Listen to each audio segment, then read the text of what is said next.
Hello guys, welcome to our YouTube channel. तो देखिए, मैं आपका दोस्त अभय आज आप लोगों के साथ लेकर आ चुका हूँ वीडियो। जिन भी स्टूडेंट ने दिल्ली यूनिवर्सिटी सोल में एडमिशन लिया है, उनके सेमेस्टर 1 के एग्जाम चल रहे हैं और उनमें से उनका एक सब्जेक्ट हैगा फाइनेंस फॉर एवरीवन, जिनका अब उनका एग्जाम हैगा। तो मैं लेकर आया हूँ आप लोगों के साथ वीडियो, जिसमें आज हम देखने वाले हैं फाइनेंस फॉर एवरीवन सब्जेक्ट की यूनिट नंबर 1 से लेकर यूनिट नंबर 5, जो भी यूनिट सिलेबस में आ रही है जितनी भी, उन सभी की एक वन शॉट रिवीजन वीडियो, जिसमें आज हम सारी यूनिट्स को बहुत ही डिटेल में और वन शॉट वीडियो में कवर करने वाले हैं। इस वीडियो में मैं पांचों की पांचों यूनिट के सभी कंसेप्ट जो आपके एग्जाम से रिलेवेंट हैं, उन सभी को एक्सप्लेन करूंगा और आपके सारे डाउट क्लियर हो जाएंगे उनसे रिलेटेड। तो चलिए बिना देर किए शुरू करते हैं हम अपनी आज की वीडियो। उससे पहले अगर आपने अभी तक चैनल को सब्सक्राइब नहीं किया है तो चैनल को जरूर सब्सक्राइब कर लें, वीडियो को लाइक करना ना भूलें और वीडियो को अपने सभी दोस्तों के साथ सभी ग्रुप्स में शेयर कर दें। तो चलिए शुरू करते हैं हम अपनी आज की वीडियो। देखिए, यूनिट नंबर 1 है introduction to financial literacy. Financial literacy क्या होती है? Combination of financial awareness, knowledge, skill, attitude and behaviour necessary to make sound financial decision and ultimate achieve financial wellbeing. मतलब ये कॉम्बिनेशन होता है किसका? फाइनेंशियल अवेयरनेस का, फाइनेंस के बारे में नॉलेज, स्किल्स, एटीट्यूड और बिहेवियर, जिससे हम क्या कर सके, एक अच्छा फाइनेंशियल डिसीजन ले सकें, उसे हम कहते हैं फाइनेंशियल लिटरेसी। फाइनेंशियल एजुकेशन क्या होती है? The process by which financial consumer improve their understanding of financial product. मतलब वो प्रोसेस जिससे जो फाइनेंशियल कंज्यूमर होते हैं, मतलब हम लोग जो होते हैं, वो फाइनेंस के बारे में नॉलेज ले पाते हैं, समझ पाते हैं फाइनेंस के कंसेप्ट को, रिस्क को, information, instructions develop, skill develop कर पाते हैं अपनी। ये सारे तरीके हुए हैं, इनको अचीव करने का जो प्रोसेस होता है उसे हम कहते हैं financial education. Financial literacy can help people become self sufficient. जो फाइनेंशियल लिटरेसी है वो पीपल को क्या सेल्फ सफिशिएंट बनने में हेल्प करती है और फाइनेंशियल स्टेबल रहने में हेल्प करती है। कंपोनेंट क्या क्या होते हैं फाइनेंशियल लिटरेसी में? क्या क्या आता है? नंबर 1, फाइनेंशियल नॉलेज, मतलब फाइनेंस के बारे में फंडामेंटल प्रिंसिपल समझने, उसका वो कहलाता है financial knowledge. Financial behaviour, study how people manage their money day to day basis. Financial behaviour क्या होता है? मतलब डेली बेसिस पर जो लोग हैं वो अपनी मनी को कैसे यूज करते हैं, उसे हम कहते हैं financial behaviour. Attitude, people saving, placing short term desire over long term, stability, propensity of risk, ये सारी चीजें आती है एटीट्यूड के अंदर। अब इंपॉर्टेंस क्या है फाइनेंशियल लिटरेसी की? Number 1, recognise your income and expense. हमें पता लग जाता है क्या चीज हमारी इनकम है, क्या चीज हमारा एक्सपेंस है, हम एक तरीके से बजट क्रिएट करते हैं। Second, pay off debt and stay out of debt. हम अगर फाइनेंशियल लिटरेसी के बारे में पता होता है तो हम टाइम से अपना डेट पे ऑफ कर देते हैं और एक डेट फ्री पर्सन रहते हैं। Third, avoid going into debt और डिक्लेयरिंग बैंकक्रप्ट। हम अवॉइड करते हैं डेट्स को लेना। अगर हमारे पास पूरी फाइनेंशियल लिटरेसी होती है कि डेट लेने के क्या क्या हमारे पास बैड इम्पैक्ट हो सकते हैं, तो हम ना तो ज़्यादा डेट लेंगे और ना ही कभी बैंकक्रप्ट होंगे। Fourth, strive for a safe retirement. Through financial literacy we have better sense how much to save. मतलब जब हमारे पास फाइनेंशियल लिटरेसी होगी तो हमें पता होगा कि हमें कितना कितना सेविंग करनी है कि हमें फ्यूचर में कोई प्रॉब्लम ना आए रिटायरमेंट के बाद। Fifth, learn the value of saving. हमें रेगुलर सेविंग की एक आदत सी बन जाती है अगर हमारे पास फाइनेंशियल लिटरेसी की सारी नॉलेज होती है। Six, financial literate person can less likely to fall victim to financial fraud. Financial fraud नहीं होता जो जिन पर्सन के पास फाइनेंशियल लिटरेसी होती है, बाकियों को कई वो फाइनेंस के फ्रॉड के उसमें फंस जाते हैं। Perquisites of financial literacy. Financial literacy होने के लिए क्या क्या जरूरी होता है? तो number 1, level of education. Money management is a personal talent that one develop over course of your life and is not something that everyone learn. सबसे पहले हमारे पास लेवल ऑफ एजुकेशन, मतलब हमारे पास मनी को मैनेज करने का टैलेंट होना चाहिए जो कि हम अपनी लाइफ में सीखते हैं। Deposit, funds, investing, taxation, budgeting, borrowing, ये सारी चीजें। सेकंड आता है कम्युनिकेशन एंड न्यूमरल्स स्किल। इसमें क्या क्या चीजें आती है? मतलब learn about financial issue, ask for guidance, budget knowledge, manage and checking savings account, invest for future, employ tool for financial management, employ available network, aware of credit, learn debt and loans, ये सारी चीजें आती है communication and numerical skills में। तो ये दोनों चीजें हमारे पास होनी जरूरी है, तभी हम फाइनेंशियल लिटरेसी कर सकते हैं। नेक्स्ट है वेरियस फाइनेंशियल इंस्टीट्यूशंस। तो फाइनेंशियल इंस्टीट्यूशन क्या होता है? Refers to diverse group of organisation that conduct business with in financial services industry. मतलब वो इंस्टीट्यूशन जो, मतलब वो ऑर्गेनाइजेशन जो कि फाइनेंशियल सर्विस प्रोवाइड करवाती हैं, उन्हें हम कहते हैं financial institution. These include bank, insurance company and post office. क्या क्या आता है? बैंक आती है, इंश्योरेंस कंपनी आती है, पोस्ट ऑफिस आती है इसके अंदर।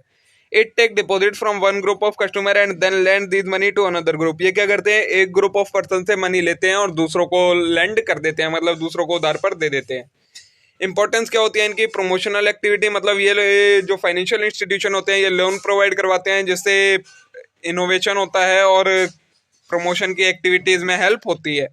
सेकंड है infrastructure facilitate, they also offer infrastructural facilities needed to develop and promote ventures. कोई भी इंफ्रास्ट्रक्चर बनाने के लिए हमें भी लोन्स वगैरह की जरूरत पड़ती है, तो ये वो भी प्रोवाइड करवाती हैं। Third, balance development, bank transfer surplus of capital from developed region to less developed region where it is needed.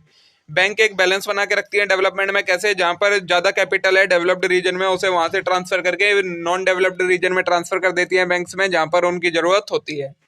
Fourth है employment generation, channelising the fund for investment and accelerating industry generate employment for educated people. क्या होता है, जब ये channelise करती है fund को, उससे इंडस्ट्रीज क्रिएट होती है और इंडस्ट्री क्रिएट होने से एम्प्लॉयमेंट जनरेट होती है। तो ये हो गई इनकी इंपॉर्टेंस। फंक्शंस क्या क्या होते हैं फाइनेंशियल इंस्टीट्यूशन के? Number 1, it is an intermediary to convert short term liability in long term investment. ये क्या करते हैं, जो हमारी शॉर्ट टर्म लाइबिलिटीज होती है उन्हें लॉन्ग टर्म इन्वेस्टमेंट में कन्वर्ट कर देते हैं। जैसे एग्जांपल दिया है, insurance company customer pay premium to insurance provider who is responsible for settling any damages claim. Insurance company is responsible for calculate premium so that total amount received is sufficient to pay limited number of damages claim. क्या करती है insurance company, premium लेती है हमसे कि अगर आपको future में कोई भी लॉस होता है तो उसको हम बेयर करेंगे। और वो कैसे प्रीमियम कैलकुलेट करती है कि इतना अमाउंट हो जाए कि हमारा पूरा लॉस कवर हो जाए, उसके अकॉर्डिंग वो प्रीमियम डिटरमाइन करती हैं। नेक्स्ट है financial institution help to convert risky investment into risk free investment. ये क्या करती हैं, रिस्की इन्वेस्टमेंट जो होती है उसे रिस्क फ्री इन्वेस्टमेंट में कन्वर्ट कर देती हैं। तो financial institution transform a risky investment into one that doesn't have any risk in finance. All investment carry some degree of risk, stock, bond, funds are loss value, however a risk free asset have are inevitable return, F D R D. तो देखिए risky investment क्या क्या होती हैं, stock, bonds, fund, ये सारी चीजें risky investments में आती हैं। और फिर रिस्क फ्री में कौन कौन सी आ जाती हैं, जो आरडी होती हैं, एफडी होती है बैंक्स में, वो रिस्क फ्री में आ जाती हैं। तो ये सारी चीजें फाइनेंशियल इंस्टीट्यूशन प्रोवाइड करवाता है। थर्ड है एफआई, मतलब financial institution also provide a range of services two entities. और ये कंपनीज को भी कई सारी सर्विसेज प्रोवाइड करवाती हैं, जैसे कि in case lender will ask borrower to send financial statement regularly, the bank may monitor the borrower's current account situation and capacity to repay the loan. मतलब जो लेंडर होते हैं वो बोरोवर से पूछते हैं फाइनेंशियल स्टेटमेंट के बारे में, तो जो ये बैंक्स होती हैं वो क्या करती हैं, मॉनिटर करती हैं जो बोरोवर है उसकी फाइनेंशियल सिचुएशन को, कि वो क्या लोन रीपे करने में एबल होगा या नहीं होगा। अब कैटेगरीज बनाई गई हैं कुछ फाइनेंशियल इंस्टीट्यूशन की। नंबर 1 है बैंकिंग इंस्टीट्यूशन, तो bank provide financial services like withdrawal and deposit. Bank क्या होती हैं, जो withdrawal, deposit, mortgage loan provide करवाती हैं अपने कस्टमर्स को। Bank also facilitate monetary transaction, और क्या करती हैं ये मॉनेटरी ट्रांजेक्शन करती हैं through card, electronic fund transfer etcetera. ठीक है, इंपॉर्टेंस क्या होती है बैंक की? Number 1, encourage people to save money, ये इनकरेज करती हैं पीपल को मनी सेव करने में, कैसे, अट्रैक्टिव डिपॉजिट स्कीम्स में और high rate of interest provide करवा के। सेकंड है the facility of capital transfer, bank send money from one place to another quickly. Bank क्या कर फैसिलिटी प्रोवाइड करवाती है, एक जगह से दूसरी जगह अगर हमें कोई भी फंड भेजना है तो वो फैसिलिटी बैंक प्रोवाइड करवाती है। नेक्स्ट है finance, trade, commerce, industry and agriculture. Bank collect small saving and use them for production, they provide timely financial assistance to trader and industries. Bank क्या करती हैं, छोटे छोटे सेविंग्स को इकट्ठा करके जो लोग जिन्हें प्रोडक्शन करने के लिए फंड्स की जरूरत है उन्हें लोन प्रोवाइड करवाती हैं।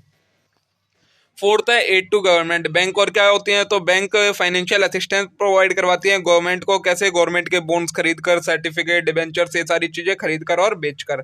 ठीक है, बैंक्स हमारे पास सेंट्रल बैंक है कि सबसे पहले सेंट्रल बैंक ऑफ इंडिया, जिसे हम आरबीआई कहते हैं। फंक्शंस क्या क्या हैं आरबीआई के? Regulate supply of money, money की सप्लाई को रेगुलेट करना। Looks after the money of central government, central government की मनी को एक तरीके से रेगुलेट करना, मेंटेन करना। Third, issuer of notes except ₹1, notes issue करती है सिर्फ ₹1 के नोट को छोड़ के, बाकी सारे नोट्स सेंट्रल बैंक इशू करती है। Control the functions of all bank, सभी बैंकों के फंक्शंस को कंट्रोल करती है। एडवाइजरी ऑफ गवर्नमेंट, गवर्नमेंट की एडवाइजरी होती है आरबीआई। फिर होती है हमारे पास कमर्शियल बैंक, तो ये कौन होते हैं? They accept deposit, offer to check, account service, does business and personal mortgage loan, open saving account of individual. ये क्या करती हैं, कस्टमर से डिपॉजिट लेती हैं, लोन प्रोवाइड करवाती हैं और उन्हें अकाउंट सर्विसेज प्रोवाइड करवाती हैं, उनके सेविंग्स अकाउंट खोलते हैं। These are of 3 type, 3 type की कमर्शियल बैंक होती है, पब्लिक सेक्टर, प्राइवेट सेक्टर और फॉरेन बैंक। फिर आती है हमारे पास नेक्स्ट cooperative banks, तो it is a small seed financial entity whose member are bank owners and customers they are regulated by RBI and registered under state cooperative acts. मतलब ये छोटी फाइनेंशियल एंटिटी होती है एक तरीके से, जिसके मेंबर कौन कौन होते हैं, या तो बैंक के ओनर या फिर कस्टमर। इन्हें रेगुलेट करता है आरबीआई और ये रजिस्टर्ड होती है स्टेट कोऑपरेटिव एक्ट के अंदर। ठीक है, नेक्स्ट आता है हमारा, ये तो हो गया सारा बैंकिंग सेक्टर के बारे में। नेक्स्ट सेक्टर आता है हमारा इंश्योरेंस सेक्टर। तो इंश्योरेंस सेक्टर क्या होता है? Insurance is a contract between two parties. Insurance एक कॉन्ट्रैक्ट होता है दो पार्टी के बीच में। The individual is called insured. जो पर्सन इंश्योरेंस करवाता है उसे हम इंश्योर्ड कहते हैं। जो कंपनी इंश्योरेंस करती है उसे इंश्योरर कहा जाता है। तो insurance company assure to make good the insured loss on accident. Insured person का जो भी लॉस होगा तो इंश्योरेंस कंपनी उसे एश्योरेंस देती है कि जो तुम्हें लॉस होगा उसे हम कंप्लीट करके देंगे, बट उसके बदले में तुम्हें हमें प्रीमियम देना पड़ेगा। इंपॉर्टेंस क्या होती है? Number one, spreads risk. Insurance company promise to safeguard investor lives and property. मतलब ये इंश्योरेंस कंपनी होती हैं वो रिस्क के अगेंस्ट सिक्योरिटी प्रोवाइड करवाती हैं कि अगर तुम्हारा लाइफ से या प्रॉपर्टी से किसी का भी रिस्क हुआ तो हम तुम्हें सेफ्टी प्रोवाइड करवाएंगे। Second, assurance assets and financial risk associate with public और private sector are covered by insurance company. जो प्राइवेट और पब्लिक सेक्टर होते हैं उनके जो एसेट्स होते हैं उनमें भी फाइनेंशियल रिस्क होता है, तो उन्हें भी ये एश्योरेंस प्रोवाइड करवाते हैं। Third, legal prerequisites in many circumstances law mandatory the purchase of insurance. कई सारे केसेस ऐसे हैं जहाँ पर लॉ ने मैंडेटरी कर रखा है कि तुम्हें इंश्योरेंस लेना ही पड़ेगा, तो वहाँ पर ये लीगल परक्यूजेट्स का काम करती हैं। फोर्थ है capital formation. Policy holder premium are pooled to serve as insurance form initial investment capital. तो ये कैपिटल फॉर्म कैसे करती हैं? जितनी भी प्रीमियम इन्हें मिलती है ये जो पॉलिसी होल्डर देते हैं उन्हें ये सबको इकट्ठा करके किसी बॉन्ड्स में या सिक्योरिटी में इन्वेस्ट कर देती हैं, तो ये कैपिटल फॉर्मेशन हो जाता है। प्रिंसिपल क्या क्या होते हैं इंश्योरेंस सेक्टर के? Number one, principle of trust. ये क्या होता है? Insurance company contract require mutual trust. मतलब जो पार्टीज कर रही हैं, मतलब इंश्योरेंस कंपनी और जो पर्सन इंश्योरेंस करवा रहा है, उन दोनों के बीच में म्यूचुअल ट्रस्ट होना चाहिए। मतलब सारी चीजें डिस्क्लोज होनी चाहिए, कोई भी चीज छुपी हुई होनी नहीं चाहिए। ठीक है। Second, principle of insurable interest means इसमें क्या होता है? जो पर्सन इंश्योरेंस करवा रहा है जिस किसी भी चीज का, उसका उसमें इंश्योरेबल इंटरेस्ट होना चाहिए। मतलब अगर उसको कोई लॉस हो तो उसे फील वगैरह होना चाहिए कि हाँ ये मेरी चीज खराब हुई है। ये नहीं होना चाहिए कि हाँ इसका तो इंश्योरेंस है, हो जाने दो, इसे खराब, कोई दिक्कत नहीं है। ठीक है। नेक्स्ट है प्रिंसिपल ऑफ कंपनसेशन। तो ये क्या होता है? Compensation means indemnity against loss. This principle state that insurance company can not compensate an insured person more than their economic loss.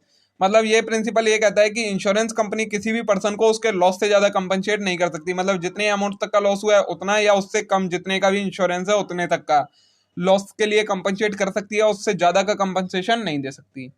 Fourth है प्रिंसिपल ऑफ सब्सटीट्यूशन। तो this principle allow the insured to collect amount from third party responsible for loss.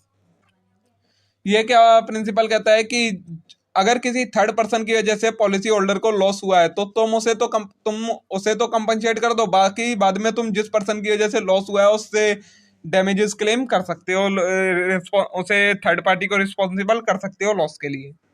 Fifth है principle of contribution. तो इसमें क्या होता है? अगर एक पॉलिसी होल्डर ने एक से ज्यादा इंश्योरेंस ले रखे हैं किसी भी सब्जेक्ट मैटर के, तो फिर उसे सभी से मिलाकर उतना लॉस मिलना चाहिए जितना उसका टोटल लॉस हुआ है। सभी का कंट्रीब्यूशन होना चाहिए, सभी पॉलिसी कंपनी होगा, ना कि वो सिर्फ या तो एक से ले ले या फिर सबसे उतना उतना ले ले, ऐसा नहीं हो सकता। नेक्स्ट आता है हमारा पोस्टल सेक्टर। इंश्योरेंस सेक्टर और बैंकिंग सेक्टर हो गया हमारा, अब आएगा पोस्टल सेक्टर। तो नंबर वन, इसकी इंपॉर्टेंस बताइए पोस्टल सेक्टर की। Investment scope. ये क्या होता है? Indian postal services offer enormous investment की अपॉर्चुनिटीज। जो इंडियन पोस्टल हैगी वो भी कई सारी इन्वेस्टमेंट अपॉर्चुनिटीज प्रोवाइड करवाती है पीपल्स को। Number second, safe and fixed return. तो postal office saving plans are simple and require little paper work. जो पोस्टल ऑफिस की सेविंग होती प्लान होते हैं वो बहुत ही ज़्यादा लिटिल पेपर वर्क, मतलब फॉर्मेलिटीज की जरूरत नहीं होती है, और ये हमें सेफ्टी प्रोवाइड करवाते हैं फिक्स्ड रेट देकर रिटर्न पर। थर्ड है स्टेबल रिटर्न। तो जो ये रिटर्न प्रोवाइड करवाते हैं वो स्टेबल होते हैं, गारंटेड रिटर्न होते हैं। फोर्थ है financial services. Post office provide banking, money transfer, saving, deposit to assist industry and commerce. तो फाइनेंशियल सर्विसेज भी ये प्रोवाइड करवाते हैं। कैसी, कौन कौन सी? पोस्ट ऑफिस की मतलब पोस्ट ऑफिस प्रोवाइड करवाती है, बैंकिंग, मनी ट्रांसफर, ये सारी सर्विसेज भी प्रोवाइड करवाती हैं। Fifth, national connectivity. मतलब its service have connected and developed nation. इससे क्या होता है? इसकी सर्विसेज से जो नेशन है वो एक दूसरे से कनेक्ट हो जाता है और डेवलप होता है। नेक्स्ट आएगा हमारा मोबाइल ऐप्स। तीन चीजें हमने देख ली, बैंकिंग सेक्टर, पोस्टल सेक्टर और इंश्योरेंस सेक्टर। अब आएगा हमारे पास मोबाइल ऐप। तो मोबाइल ऐप की क्या इंपॉर्टेंस होती है? Number one, fast services. Mobile app से हमारी जो वर्किंग हो गई है वो फास्ट हो गई है। सेकंड, ट्रस्टीवर्दी, मतलब हमारे को ट्रस्ट होता है कि इससे ट्रांजेक्शन हमने करी है तो ये ट्रस्टवर्दी ट्रांजेक्शन हुई है। थर्ड है एट ऑल आर, मतलब हर समय अवेलेबल होता है, हम कभी भी इससे कोई भी ट्रांजेक्शन कर सकते हैं, कुछ भी चीज इससे कर सकते हैं। Fourth, scheduling. Intelligent mobile apps enable user to handle finance, insurance and postal services. मतलब हम अपना मोबाइल ऐप से अपने फाइनेंस को, इंश्योरेंस को, पोस्टल सर्विसेज को, सभी को हैंडल कर सकते हैं।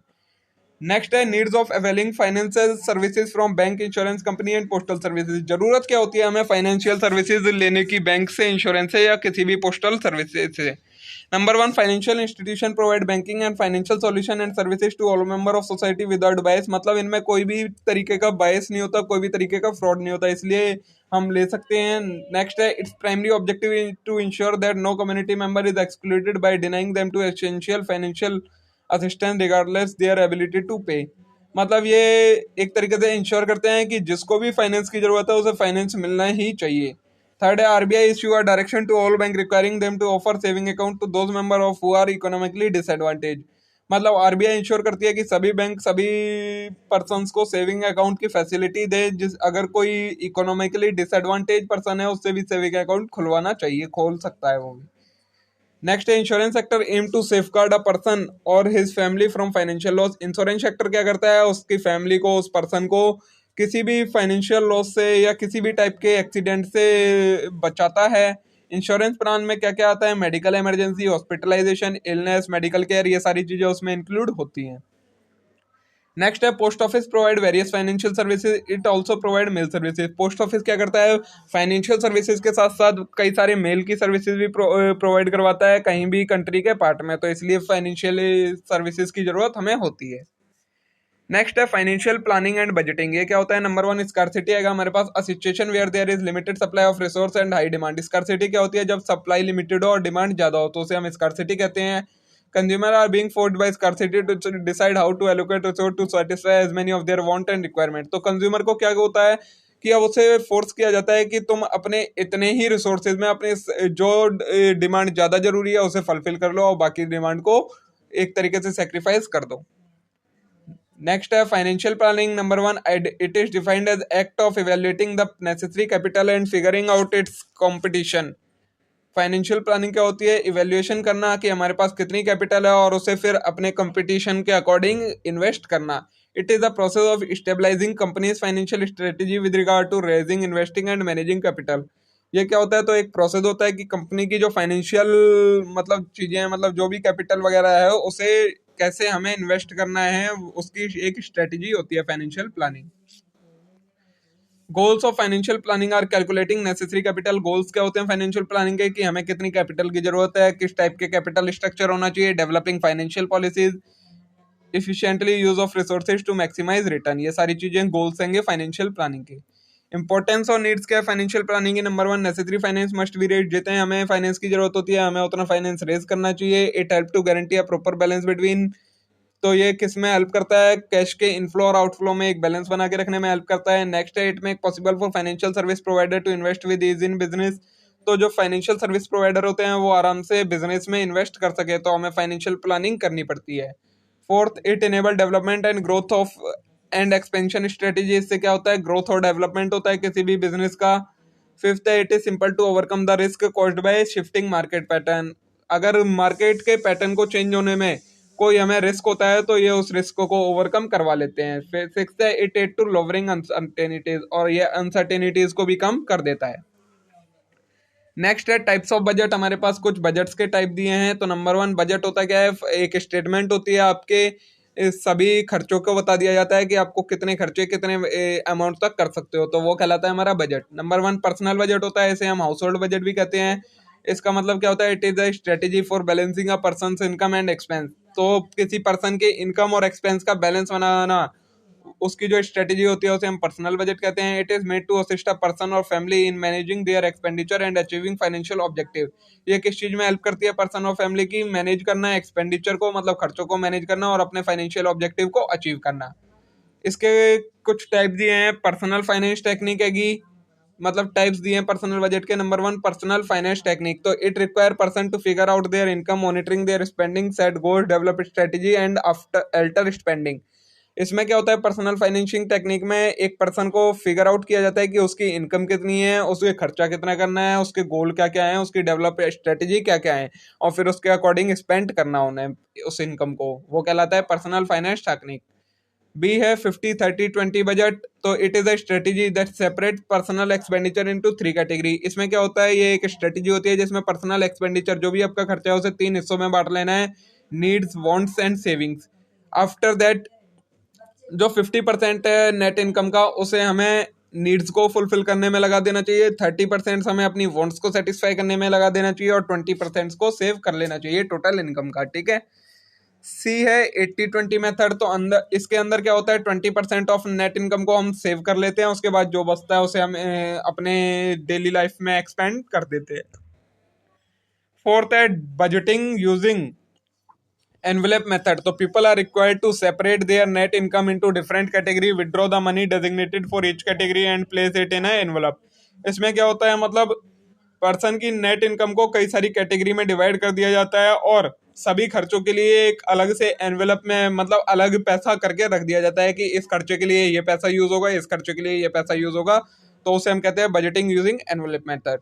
फिफ्थ है जीरो बेस्ड बजटिंग। इसमें क्या होता है, all net income must be used before any expense, मतलब खर्चे से पहले ही सारी नेट इनकम को यूज कर लेना, वो कहलाता है जीरो बेस्ड बजटिंग, ठीक है। सेकंड टाइप का बजट है फैमिली बजट, तो ये क्या होता है, a budget is a plan for our all financial transaction including both inflow and outflow of funds.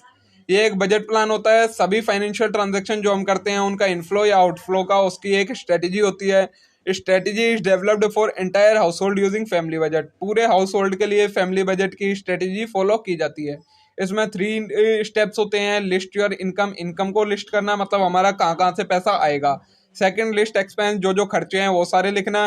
फिर इनकम को एक्सपेंसेस में से सब्ट्रैक्ट कर देना, तो हमारे पास बच जाएगा कि हमारी कितनी सेविंग होएगी, तो वो कहलाता है फैमिली बजटिंग। थर्ड है बिजनेस बजट, ये क्या होता है, तो it aids the owner in determining whether it is sufficient capital to support operation. ये बिजनेस बजट क्या होता है, तो ये एक तरीके से हेल्प करता है बिजनेस ओनर की कि क्या हमारे पास सफिशिएंट कैपिटल है कि हम अपने सारे खर्चे पूरे कर पाए, तो वो कहलाता है business budget. A company without budget risk the danger of over spending, under spending और अंडर सेविंग। अगर बिजनेस का बजट नहीं होगा तो उसे किस चीज का खर्चा रहेगा, ओवर स्पेंडिंग हो जाएगी, या फिर अंडर स्पेंडिंग रहेगी, या अंडर सेविंग्स रहेंगी। After every few month budget should be reviewed and new supplier should investigated. हर कुछ महीने के बाद बजट को बार बार चेक करना पड़ता है बिजनेस के अंदर।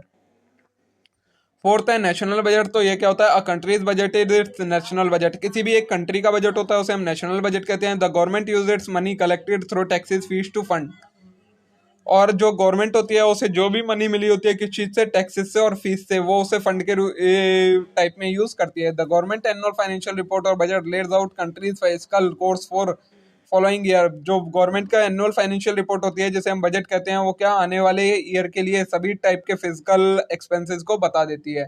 The budget making process begin in August और सितंबर और about 6 month before presentation date. Budget बनाने का काम कब से शुरू हो जाता है, 6 महीने पहले से। जिस दिन हमें बजट को देना है उससे 6 महीने पहले से बजट बनाने का काम स्टार्ट हो जाता है। It must be approved by both house, और उसे दोनों हाउसों में अप्रूव्ड होने की जरूरत होती है। नेक्स्ट स्टेप्स क्या क्या है, number 1 circular send to all minister, सभी मिनिस्टर को सर्कुलर भेजा जाता है। Second, receive consultation on plan, उस प्लान पर उनकी कंसल्ट ली जाती है। थर्ड, डिस्ट्रीब्यूशन ऑफ इनकम, उनकी इनकम को डिस्ट्रीब्यूट किया जाता है। Fourth, pre budget conference, budget announce करने से पहले एक कॉन्फ्रेंस होती है। Fifth, printing of budget and document completion, फिर उसके बाद बजट का कंप्लीशन होता है, मतलब बजट प्रिंट किया जाता है और उसे कंप्लीट किया जाता है। सिक्स्थ जगह स्टेप आपका प्रेजेंटेशन ऑफ बजट, उसके बाद बजट को प्रेजेंट कर दिया जाता है। प्लानिंग एंड बजटिंग प्रोसेस है हमारे पास, तो planning and budgeting are analytical tool that aid in the creation of bottom up budget and they serve as framework for our organisation operation as well as top down goals. Planning and budgeting एक tool होता है जो हमारी किस चीज में help करता है, हमारे ऑर्गेनाइजेशन के ऑपरेशंस को फ्रेमवर्क करने में, मतलब हमें कितने फंड की जरूरत है, कितना हमें कहाँ इन्वेस्ट करना है, उस सारी चीजों के बारे में जो बताता है उसे हम कहते हैं planning and budgeting process. It enable organisation to work cooperatively and effectively through budgeting process. इससे ऑर्गेनाइजेशन क्या कोऑपरेटिवली वर्क कर पाती है, इफेक्टिवली वर्क कर पाती है। बजटिंग एंड प्लानिंग यूजफुल किस लिए है? तो नंबर 1 सेट प्लानिंग ऑब्जेक्टिव, ये प्लानिंग का ऑब्जेक्टिव सेट कर देती है। Acid and examine recent and historical data, जो अभी का डाटा है और पिछला डाटा है उसे एक्सेस मतलब एक तरीके से समझने में हेल्प करती है। Third, connect daily procedure to strategic objective, daily के जो हमारे स्ट्रेटेजिक ऑब्जेक्टिव है उन्हें कनेक्ट करके रखती है। फोर्थ है कैरी आउट ऑनगोइंग फोरकास्टिंग, आगे जो फोरकास्टिंग होने वाली है उसे करने में हेल्प करती है। फोर्थ है multi dimensional modelling of planning and budgeting data, और मल्टी डायमेंशनल मॉडलिंग होती है प्लानिंग एंड बजटिंग डाटा की। ये इतना इंपॉर्टेंट नहीं है टॉपिक, इसे आप छोड़ सकते हैं। Process of planning and budgeting, planning और बजटिंग के प्रोसेस क्या होते हैं? तो नंबर 1 आता है डिफाइनिंग बजट ऑब्जेक्टिव। सबसे पहले हमें ऑब्जेक्टिव फाइंड करना होता है कि बजट बनाना किस चीज के लिए। Second, assessing historical and actual data, फिर जो एक्चुअल डाटा है और पुराना डाटा है उसे एक तरीके से समझना होता है। फिर डेवलपिंग अ बेस बजट, फिर बेस बजट बनाना होता है। फिर preparing, reviewing and refining a budget, उसके बाद जो हमने बेस बजट बनाया है उसे प्रिपेयर करना पड़ता है, रिव्यू करना पड़ता है और रिफाइन करना पड़ता है, मतलब अगर कोई चेंजेस है तो वो करने पड़ते हैं। फिर पोस्टिंग एंड रिपोर्टिंग रिजल्ट, फिर पोस्टिंग करनी पड़ती है और रिजल्ट को रिपोर्ट करना पड़ता है। फिर उसके बाद उसको अमेंड करने के बाद उसकी मॉनिटरिंग करनी पड़ती है। नेक्स्ट है बजट डेफिसिट और बजट सरप्लस क्या होता है? तो number 1, when expense exceeds income there is budget deficit, मतलब जो हमने बजट बनाया था उसमें अगर खर्चे ज्यादा हो जाए और इनकम कम हो जाए तो उसे हम बजट डेफिसिट कहते हैं, और अगर इनकम ज्यादा हो जाए खर्चे कम हो जाए तो उसे बजट सरप्लस कहा जाता है। इफेक्ट क्या होते हैं बजट डेफिसिट के? अगर बजट डेफिसिट हो जाएगा तो individual, business and general income are all impacted by, सभी को इसका इम्पैक्ट होता है, इंडिविजुअल हो चाहे बिजनेस हो चाहे इकोनॉमी हो पूरी कंट्री की, सभी को बजट डेफिसिट का इफेक्ट होता है। Second, the government may reduce spending on social programme to reduce deficit, और इस बजट डेफिसिट को कम करने के लिए गवर्नमेंट क्या करेगी? जो सोशल प्रोग्राम्स पर खर्चा करती है उस खर्चे को कम कर देगी। इन्फ्लेशन और rising in prices main cause of, ये होता किस वजह से बजट डेफिसिट? जब इन्फ्लेशन हो जाता है तो उसकी वजह से बजट डेफिसिट हो जाता है। अब टाइप्स होंगे बजट डेफिसिट के। नंबर 1, फिजिकल डेफिसिट, तो ये क्या होता है? डिफरेंस बिटवीन टोटल एक्सपेंडिचर और टोटल इनकम के बीच में जो डिफरेंस होता है उसे हम फिजिकल डेफिसिट कहते हैं। इसके कॉन्सिक्वेंसेज क्या क्या होते हैं? नंबर 1, डेट ट्रैप हो जाता है, इन्फ्लेशन बढ़ जाता है। थर्ड है foregoing dependence, the government also take loan from other nation increase dependence on foregoing nation, government क्या करती है? दूसरे नेशन से लोन ले लेती है जिससे उनकी डिपेंडेंस बढ़ जाती है फॉरेन नेशन पर। फोर्थ है हैम्पर फ्यूचर ग्रोथ, और जो फ्यूचर की ग्रोथ है वो रुक जाती है। तो future growth is hamper by borrowing, borrowing से फ्यूचर की ग्रोथ रुक जाती है। तो ये इफेक्ट्स होंगे, 4 इफेक्ट होंगे, debt trap, inflation, forgoing dependence, वो फॉरेन डिपेंडेंस और हैम्पर फ्यूचर ग्रोथ की बजट डेफिसिट के क्या क्या इफेक्ट होते हैं। नेक्स्ट है जो सेकंड टाइप का डेफिसिट, ये हमने एक तो पढ़ा फिजिकल डेफिसिट टाइप में, जो बजट डेफिसिट का एक हमने टाइप पढ़ा ना, ये एक पढ़ा physical deficit types of budget deficit में। अब नेक्स्ट है हमारा रेवेन्यू डेफिसिट। तो रेवेन्यू डेफिसिट क्या होता है? It is difference between revenue expenditure and revenue receipt, revenue expenditure और रेवेन्यू रिसीट के बीच का जो डिफरेंस होता है उसे हम रेवेन्यू डेफिसिट कहते हैं। इसको करेक्ट कैसे किया जा सकता है? तो number 1, government may choose to raise tax and non tax and earning, government क्या कर सकती है? टैक्स और नॉन टैक्स से जो अर्निंग है उसे इंक्रीज कर देगी, तो रेवेन्यू डेफिसिट कंट्रोल किया जा सकता है। Second, bye identifying wasteful and ineffective spending, government का कोस्ट, जो वेस्टफुल एक्टिविटीज हैं उन पर स्पेंड ना करके गवर्नमेंट इसे कम कर सकती है। Third, new taxes being imposed, नए टैक्सेस लगा के कम कर सकती है। Fourth, the government may choose to sell some of its spending, और अपने कुछ इन्वेस्टमेंट को सेल कर दे, तो ये बजट डेफिसिट कम हो सकता है। थर्ड टाइप का डेफिसिट आता है हमारा प्राइमरी डेफिसिट। तो ये क्या होता है? It can be defined as physical deficit of specific या exclusive interest payment on borrowing. Primary deficit क्या होता है? जब हम अपने फिजिकल डेफिसिट में से जितनी भी हमारी इंटरेस्ट पेमेंट है उसे निकाल दें तो जो डेफिसिट बचता है उसे हम प्राइमरी डेफिसिट कहते हैं। It show amount of boring necessary, तो ये प्राइमरी डेफिसिट क्या बताता है कि हमें कितने अमाउंट को बोरो करने की जरूरत है, वो होता है हमारा प्राइमरी डेफिसिट। इसका फॉर्मूला होता है physical deficit minus loan interest payment, जो हमें लोन पर इंटरेस्ट देना है उसकी पेमेंट को जब हम लेस कर दे फिजिकल डेफिसिट में तो वो प्राइमरी डेफिसिट हो जाता है। सोर्सेज क्या होते हैं प्राइमरी डेफिसिट को खत्म करने के? गवर्नमेंट ओवरऑल इनकम है less than total expenditure, deficit financing में रिजल्ट, मतलब कैसे कैसे होता है? तो जब गवर्नमेंट की जो टोटल इनकम है वो कम हो टोटल एक्सपेंडिचर से तो ये प्राइमरी डेफिसिट हो जाता है। Second, government may choose to borrow money from public by issuing bonds and other security order RBI to create currency, government कैसे कर सकती है? पब्लिक को अपनी स्पेंडिंग बेच दे तो हो सकता है ये डेफिसिट मीट आउट और अपने आरबीआई को ऑर्डर दे दे कि करेंसी क्रिएट करो, तो ये डेफिसिट कंट्रोल हो सकता है। ठीक है। अब है avenues for saving from surplus. अब तरीके क्या हैं सेविंग करने के, किससे? सरप्लस से। Avenues for saving from surplus, surplus में से हम सेविंग कैसे कर सकते हैं? तो नंबर 1, रिकरिंग डिपॉजिट में इन्वेस्ट करके। It is the one of most popular payment method. एक ये पेमेंट का मेथड है जिसमें फिक्स्ड सम को डिपॉजिट किया जाता है रेगुलर बेसिस पर, और जो डिपॉजिट करता है उससे फिक्स्ड रेट का इंटरेस्ट मिलता है। Second, for people over 60, the senior citizen saving scheme. जो लोग 60 साल से ज्यादा के हैं उनके लिए सीनियर सिटीजन स्कीम होती है, वो उसमें इन्वेस्ट कर सकते हैं। थर्ड है फिक्स्ड डिपॉजिट। फिक्स्ड डिपॉजिट में क्या होता है, हम एक लमसम अमाउंट को फिक्स्ड कर देते हैं कहीं पर भी, और कुछ टाइम के मैच्योरिटी पीरियड के बाद हमें कुछ ज्यादा अमाउंट उस पर मिलती है, वो होता है फिक्स्ड डिपॉजिट। फोर्थ होता है किसान विकास पत्र। इसमें क्या होता है, जिसमें plan can invested jointly personally or in name of minor in just 8.7 year the principal invest in KVP could double। इसमें क्या होता है, जितना भी कोई पर्सन इन्वेस्ट करता है उसके 8 साल 7 महीने के बाद वो अमाउंट डबल हो जाती है, वो होता है किसान विकास पत्र। फिफ्थ है ultra short term and liquid fund. तो these funds are appropriate for managing short term liquidity need shorter than 3 months. ये वो फंड्स होते हैं जो कि शॉर्ट टर्म लिक्विडिटी को मैनेज करने में हेल्प करते हैं और इनका टाइम पीरियड 3 मंथ से भी कम का होता है। सिक्स्थ है saving account. This is tried and true method for storing short term needs as well as for setting aside cash to handle emergencies. Saving account क्या होता है, इसमें ये सबसे बढ़िया मेथड होता है अपनी शॉर्ट टर्म नीड्स को फुलफिल करने का। मतलब आपको जब जरूरत हो तब आप निकाल सकें और बाकी उसे इन्वेस्ट करके रख सकें। ठीक है। तो देखिए इसके साथ ही हमारे यूनिट नंबर 1 पूरी कंप्लीट हो जाती है। Financial literacy and financial planning वगैरह वाली जो कुछ भी नाम था इसका, वो यूनिट कंप्लीट हो गई। आगे देखते हैं अब जो हमें और यूनिट्स देखनी है। हमारी यूनिट नंबर 2 हैगी बैंकिंग सेक्टर वाली। तो इसमें आएगा हमारा सबसे पहले introduction to banking and insurance. तो सबसे पहले हमारे पास आता है टाइप्स ऑफ बैंक। नंबर 1 हैगी आरबीआई।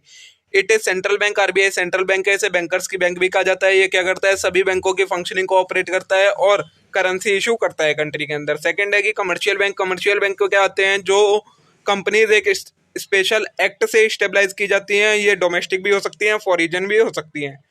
काइंड देंगे कमर्शियल बैंक के। Number 1 scheduled bank. तो bank mentioned in list in second schedule of RBI act 1934। RBI act के 1934 के शेड्यूल नंबर 2 में जो बैंक्स मेंशन्ड है उन्हें शेड्यूल बैंक कहा जाता है। नॉन शेड्यूल बैंक जो कि उस एक्ट में मेंशन नहीं है उसे नॉन शेड्यूल बैंक कह दिया जाता है। नेक्स्ट है रीजनल रूरल बैंक। ये कौन होता है, these are stabilized by government, their operation are limited and local to state और union territory in which they are stabilized. ये वो बैंक होती हैं जिन्हें गवर्नमेंट स्टेबलाइज करता है। ये कहाँ सिर्फ ऑपरेट हो सकती हैं, जिस कंट्री मतलब जिस स्टेट में या जिस यूनियन टेरिटरी में इन्हें स्टेबलाइज किया गया है, ये सिर्फ उसी में वर्क करती हैं, उसके बियॉन्ड वर्क नहीं कर सकती। नेक्स्ट है पब्लिक सेक्टर बैंक। तो more than 50% of share held by central और स्टेट गवर्नमेंट। वो बैंक जिनमें मोर देन 50% शेयर या तो स्टेट गवर्नमेंट या सेंट्रल गवर्नमेंट होल्ड करती है उसे पब्लिक सेक्टर बैंक कहा जाता है। नेक्स्ट है प्राइवेट सेक्टर बैंक। तो प्राइवेट सेक्टर बैंक वो बैंक जो कि प्राइवेट सेक्टर मैनेज करते हैं, ओन करते हैं, उन्हें हम प्राइवेट सेक्टर बैंक कहते हैं। इनका फॉर्मेशन का ऑब्जेक्टिव क्या होता है, प्रॉफिटेबिलिटी होता है, बट इन्हें भी आरबीआई के रूल्स एंड रेगुलेशंस को फॉलो करना पड़ता है। नेक्स्ट टाइप की बैंक आती है कोऑपरेटिव बैंक। तो the word cooperative means autonomous association of people aspiring to meet their own economic, social and cultural objective through an entity jointly controlled and owned. These bank operate with no profit और no loss basis. ये वो banks होती हैं जो peoples की association से मिलकर बनती हैं, और ये किस लिए बनाई जाती हैं, जो उस ग्रुप के लोग हैं उनकी सोशल, इकोनॉमिकल और कल्चरल नीड्स को पूरा करने के लिए बनाई जाती हैं। ये बैंक विदाउट प्रॉफिट, मतलब एक तरीके से एनपी होती हैं, नॉट फॉर प्रॉफिट बैंक्स होती हैं ये। These are registered under cooperative society act and to regulated by RBI. ये किसके अंदर रजिस्टर होती हैं, कोऑपरेटिव सोसाइटी एक्ट 1912 के अंदर रजिस्टर होती हैं, बट इन्हें भी आरबीआई के रूल्स एंड रेगुलेशंस को फॉलो करना पड़ता है। नेक्स्ट टाइप की बैंक आती है फॉरेन बैंक। तो वो बैंक जो कि आउटसाइड ऑफ इंडिया इनकॉर्पोरेट हुई हैं और वो चल कहाँ रही है, इंडिया के अंदर, तो उन्हें हम फॉरेन बैंक कहते हैं। तो इन्हें दोनों कंट्री के लॉ मानने पड़ते हैं, जहाँ पर ये इनकॉर्पोरेट हुई हैं वहाँ की भी रूल्स एंड रेगुलेशन, और जहाँ पर ये रेगुलेट हो रही हैं वहाँ की भी रूल्स एंड रेगुलेशन। नेक्स्ट है कि डेवलपमेंट बैंक। तो वो बैंक जो किसी भी, चाहे पब्लिक सेक्टर चाहे प्राइवेट सेक्टर, किसी भी सेक्टर को डेवलपमेंट करने में हेल्प करें, उन्हें हम डेवलपमेंट बैंक कहते हैं। ये 3 टाइप की होती हैं: industrial, agriculture, import export and housing banks. इन्हें हम स्पेशलाइज्ड फाइनेंशियल इंस्टीट्यूशंस भी कहते हैं। नेक्स्ट है एक्सपोर्ट इंपोर्ट बैंक। तो these banks are came into existence for the sole purpose of providing finance specially for promotion of foreign trade. Foreign trade को promote करने के लिए जो बैंक फाइनेंशियल सर्विसेज प्रोवाइड करवाती हैं उन्हें हम इंपोर्ट एक्सपोर्ट बैंक कहते हैं। नेक्स्ट है हाउसिंग बैंक। तो वो बैंक जो कि हाउसिंग सेक्टर से रिलेटेड सर्विसेज के लिए फाइनेंस प्रोवाइड करवाएं उन्हें हाउसिंग बैंक कहा जाता है। अब बैंक क्या क्या सर्विसेज ऑफर करती हैं? Number 1, facility of loan. Bank जो होती हैं वो पीपल्स को लोन प्रोवाइड करवाती हैं, किस लिए? चाहे तो किसी इंडिविजुअल को, चाहे किसी बिजनेस को अपने आप को ग्रो करने के लिए। नेक्स्ट है overdraft facility. Bank overdraft facility भी प्रोवाइड करवाती है। ओवरड्राफ्ट फैसिलिटी में क्या होता है? सिर्फ ये करंट अकाउंट होल्डर को प्रोवाइड की जाती है। जो बैंक में टाइप ऑफ अकाउंट होते हैं उसमें से जिनका करंट अकाउंट होता है उन्हें ये फैसिलिटी मिलती है। इसमें क्या होता है? जितना आपके अकाउंट में पैसा है उससे ज्यादा आप विड्रॉ कर सकते हैं, उसे हम कहते हैं ओवरड्राफ्ट फैसिलिटी। नेक्स्ट है डिस्काउंटिंग ऑफ बिल्स। तो आप जानते हैं बिल्स रिसीवेबल, बिल्स पेबल, जो भी अकाउंट्स में बिल्स होते हैं उनको डिस्काउंट करवा सकते हैं आप बैंक में, ये भी सर्विस बैंक देती है। नेक्स्ट है इनकैशिंग चेक्स। चेक्स को इनकैश करा जाता है, मतलब कोई भी आप अगर चेक देते हो तो उसे आपको अमाउंट में कन्वर्ट करके दे दिया जाता है। नेक्स्ट है collecting and paying instruction of credit. कोई भी अगर आप क्रेडिट पर चीज लेते हैं तो उसका कलेक्शन या फिर पेमेंट जो कुछ भी करनी होती है वो भी बैंक की ये एक फैसिलिटी में आता है। नेक्स्ट है एक्सचेंज ऑफ फॉरेन करेंसी। अगर आप इंडिया कंट्री से कहीं बाहर जाते हैं और वहां पर आपको अपनी फॉरेन करेंसी को एक्सचेंज करवाना है तो वो बैंक के थ्रू होता है, ये भी बैंक की एक फैसिलिटी है। नेक्स्ट है कंसल्टेंसी। बैंक कंसल्टेंसी सर्विसेज भी प्रोवाइड करवाती है, जिन्हें फाइनेंशियल सर्विसेज के लिए कंसल्टेंसी की जरूरत होती है उन्हें। नेक्स्ट है यूटिलिटी बिल्स पेमेंट। कई सारे बिल्स होते हैं उनकी पेमेंट में भी बैंक हेल्प करती है, टैक्सेस को पे करने में हेल्प करती है, तो ये भी उसकी एक फैसिलिटी में आता है। अब आता है टाइप्स ऑफ अकाउंट्स। अकाउंट्स में कितने मतलब बैंक्स में कितने टाइप के अकाउंट होते हैं? Number 1, saving account. तो ये सबसे बेस्ट अकाउंट होता है इंडिविजुअल के लिए जिनकी इनकम लिमिटेड है और वो सिक्योर फ्यूचर चाहते हैं। Minimum balance needs to maintain in this account. इस अकाउंट में एक आपको मिनिमम बैलेंस मेंटेन करके रखना पड़ता है। अकाउंट होल्डर को क्वार्टरली इंटरेस्ट मिलता है जो कि बैंक टू बैंक डिफरेंट होता है। नेक्स्ट है टर्म डिपॉजिट। तो इसमें क्या होता है? It is another name of fix deposit. Fix deposit होता है उसे ही हम टर्म डिपॉजिट भी कहते हैं। इसमें क्या होता है? Fund deposited into an account at a bank for fixed period. एक फिक्स्ड पीरियड के लिए कुछ फंड को डिपॉजिट कर दिया जाता है बैंक के अकाउंट में। तो this deposit can be made by people who wish to save funds for long period. ये उनके लिए होता है जो कि अपने फंड को लंबे समय तक सेव करना चाहते हैं, ये वो फिक्स डिपॉजिट में इन्वेस्ट कर सकते हैं। नेक्स्ट है higher interest rate than saving account given by bank. Bank में इस अकाउंट में सेविंग अकाउंट से ज्यादा इंटरेस्ट मिलता है। नेक्स्ट है करंट अकाउंट। तो this account is utilised by large entities. जो लार्ज एंटिटीज मतलब बिजनेस होते हैं, कंपनीज होती हैं, वो इस टाइप के अकाउंट खुलवाती हैं। There is no transaction that can be performed on account is usually not limited.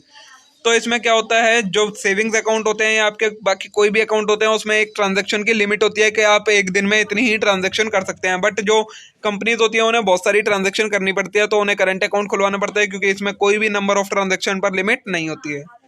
Next है रिकरिंग डिपॉजिट। तो रिकरिंग डिपॉजिट क्या होता है? तो दिस टाइप ये एक टाइप के अकाउंट होते हैं जिसमें आपको कुछ फिक्स्ड अमाउंट हर रेगुलर इंटरवल पर सबमिट करनी पड़ती है और उस पर आपको इंटरेस्ट मिलता है और मैच्योरिटी पर वो सारी अमाउंट इकट्ठी मिल जाती है।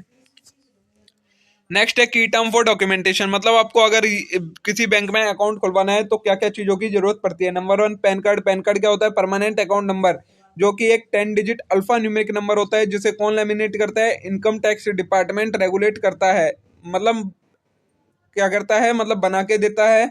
और किस लिए बना के देता है? आइडेंटिफाई करने के लिए कि इंडिया में कितने टैक्स पेयर हैं, मतलब कितने लोग टैक्स पे करते हैं, उसे समझने के लिए। तो this was help to curb tax evasion. Tax की चोरी को बचाने के लिए इसका यूज किया जाता है। सेकंड है एड्रेस प्रूफ की जरूरत पड़ती है आपको। एड्रेस प्रूफ में वो चीज बैंक अकाउंट खोलने से पहले आपका एड्रेस की वेरिफिकेशन करती है कि आपने जो एड्रेस प्रोवाइड करवाया है वो सही है या नहीं है।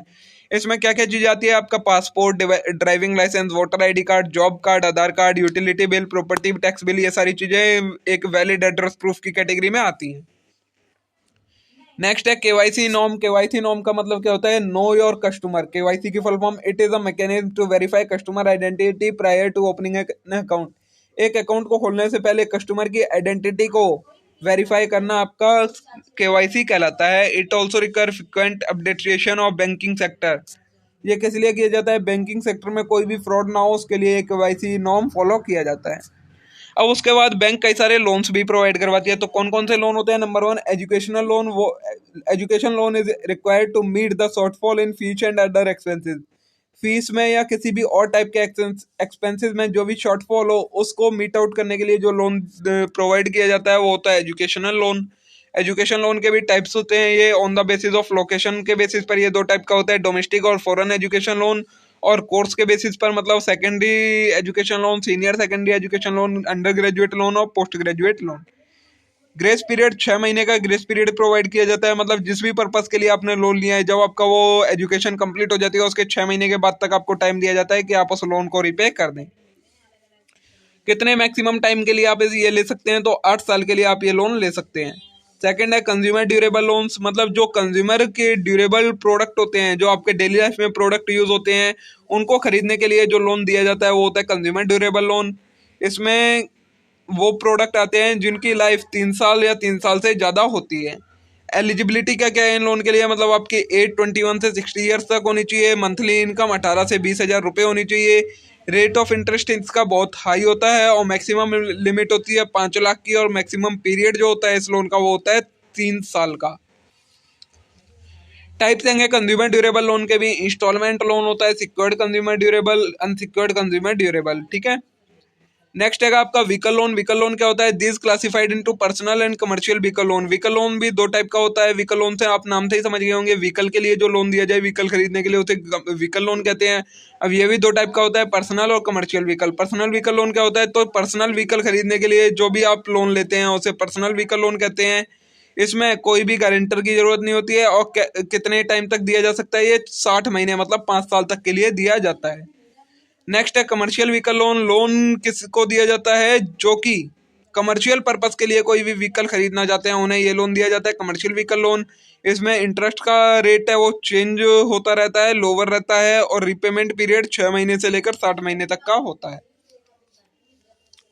नेक्स्ट है आपका होम लोन। होम लोन क्या होता है? कोई भी घर खरीदने के लिए आपको जो लोन प्रोवाइड किया जाता है वो होम लोन कहलाता है। इसके फीचर क्या होते हैं? इजीली अवेलेबल होता है, मल्टीपर्पज होता है। मतलब आप खरीदने के लिए, कंस्ट्रक्शन करने के लिए, कुछ भी करने के लिए इसका यूज कर सकते हैं।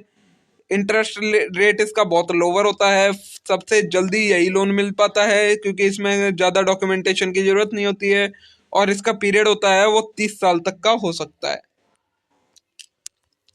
नेक्स्ट है आपका short term, medium term and long term loan. तो ये भी इसमें आपके नाम से क्लियर है। शॉर्ट टर्म जो कि 1 साल तक के लिए लोन दिया जाए उसे शॉर्ट टर्म। मीडियम टर्म होता है जो कि 1 साल से लेकर 3 साल तक दिया जाए वो मीडियम टर्म। और 3 साल से लेकर जो कितने भी ऊपर तक का दिया जाए वो होता है लॉन्ग टर्म लोन। ठीक है। तो देखिए ये आपका ये बैंकिंग सेक्टर का खत्म हो गया यूनिट नंबर 2 में। अब आएगा आपका इंश्योरेंस सेक्टर का, वो भी इसी यूनिट 2 में ही इंक्लूडेड है। चलिए उसे देखते हैं। नेक्स्ट है finance from bank and e banking. Number 1 micro finance. तो it is a method of finance for small business. Its goal is to make business self sufficient.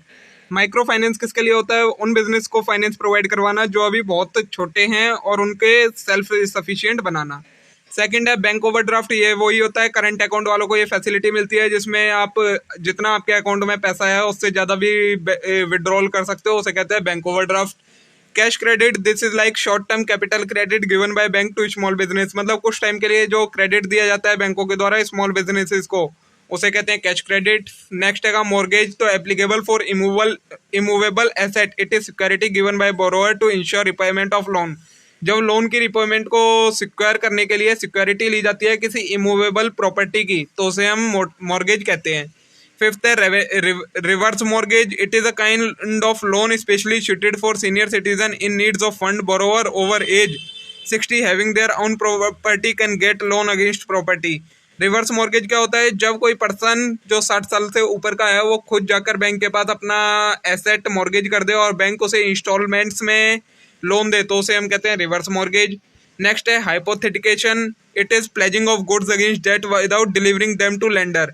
मतलब जब हम गुड्स को डेट के against security as a security pledge कर दें लेकिन हम गुड्स की डिलीवरी ना करें, तो उसे कहते हैं हाइपोथिकेशन। ठीक है। नेक्स्ट है प्लेज। तो bailment of goods as security against that. Goods की बेलमेंट कर दें मतलब जब हम उसमें डिलीवरी भी कर दें तो वो फिर वो हो जाता है एक प्लेज। नेक्स्ट है techniques and initiative in banking. Banking में क्या क्या टेक्निक्स हैं, क्या क्या इनिशिएटिव्स हैं। Number 1, cashless banking. Government of India introduce cashless banking. It include plastic money like debit card, credit card, mobile wallet. Cashless banking क्या होती है, जिसमें हम कैश का यूज ना करके डेबिट कार्ड, क्रेडिट कार्ड और मोबाइल वॉलेट्स का यूज करें। Some tools of cashless banking के क्या क्या टूल्स हैं। बैंक कार्ड में debit card, credit card. USSD made for those who had not smartphone. ये होता है अनस्ट्रक्चर्ड सप्लीमेंट्री सर्विस डाटा। इससे में क्या होता है, जिनके पास स्मार्टफोन नहीं है वो भी नेट बैंकिंग, कैशलेस बैंकिंग का यूज कर सके, उसे कहते हैं USSD। नेक्स्ट है QR कोड, क्विक रिस्पॉन्स, जिसे हम कहते हैं through which consumer scan QR code merchant to complete transaction. कोई भी ट्रांजेक्शन कंप्लीट करने के लिए इसे स्कैन करना पड़ता है। नेक्स्ट है mobile wallet. Mobile wallet mean same mobile में आपका अकाउंट लिंक कर दिया जाता है और उससे आप कहीं भी ट्रांजेक्शन कर सकते हैं। नेक्स्ट है e banking. Banking using electronic mode. जब मोबाइल या स्मार्टफोन का यूज करके आप बैंकिंग का यूज करते हैं तो उसे ई बैंकिंग कहा जाता है। ई बैंकिंग में क्या क्या सर्विसेज आती हैं। नंबर 1, मोबाइल बैंकिंग, जिसमें हम ट्रांजेक्शन करते हैं, बिल पेमेंट, बैलेंस चेक, ये सारी चीज़ें कर पाते हैं। Electronic clearing system. An individual credit card bill is charge from same individual saving account. एक इंडिविजुअल के जब क्रेडिट कार्ड का बिल जो होता है वो उसे इंडिविजुअल के सेविंग अकाउंट से काट लिया जाता है, जिससे उसे लेट पेमेंट की पेनल्टी ना भरनी पड़े, तो उसे कहते हैं electronic clearing system. Smart card क्या होते हैं, card store data on microchips. जो माइक्रोचिप्स पर आपका सारा डाटा स्टोर रहता है उसे स्मार्ट कार्ड कहते हैं।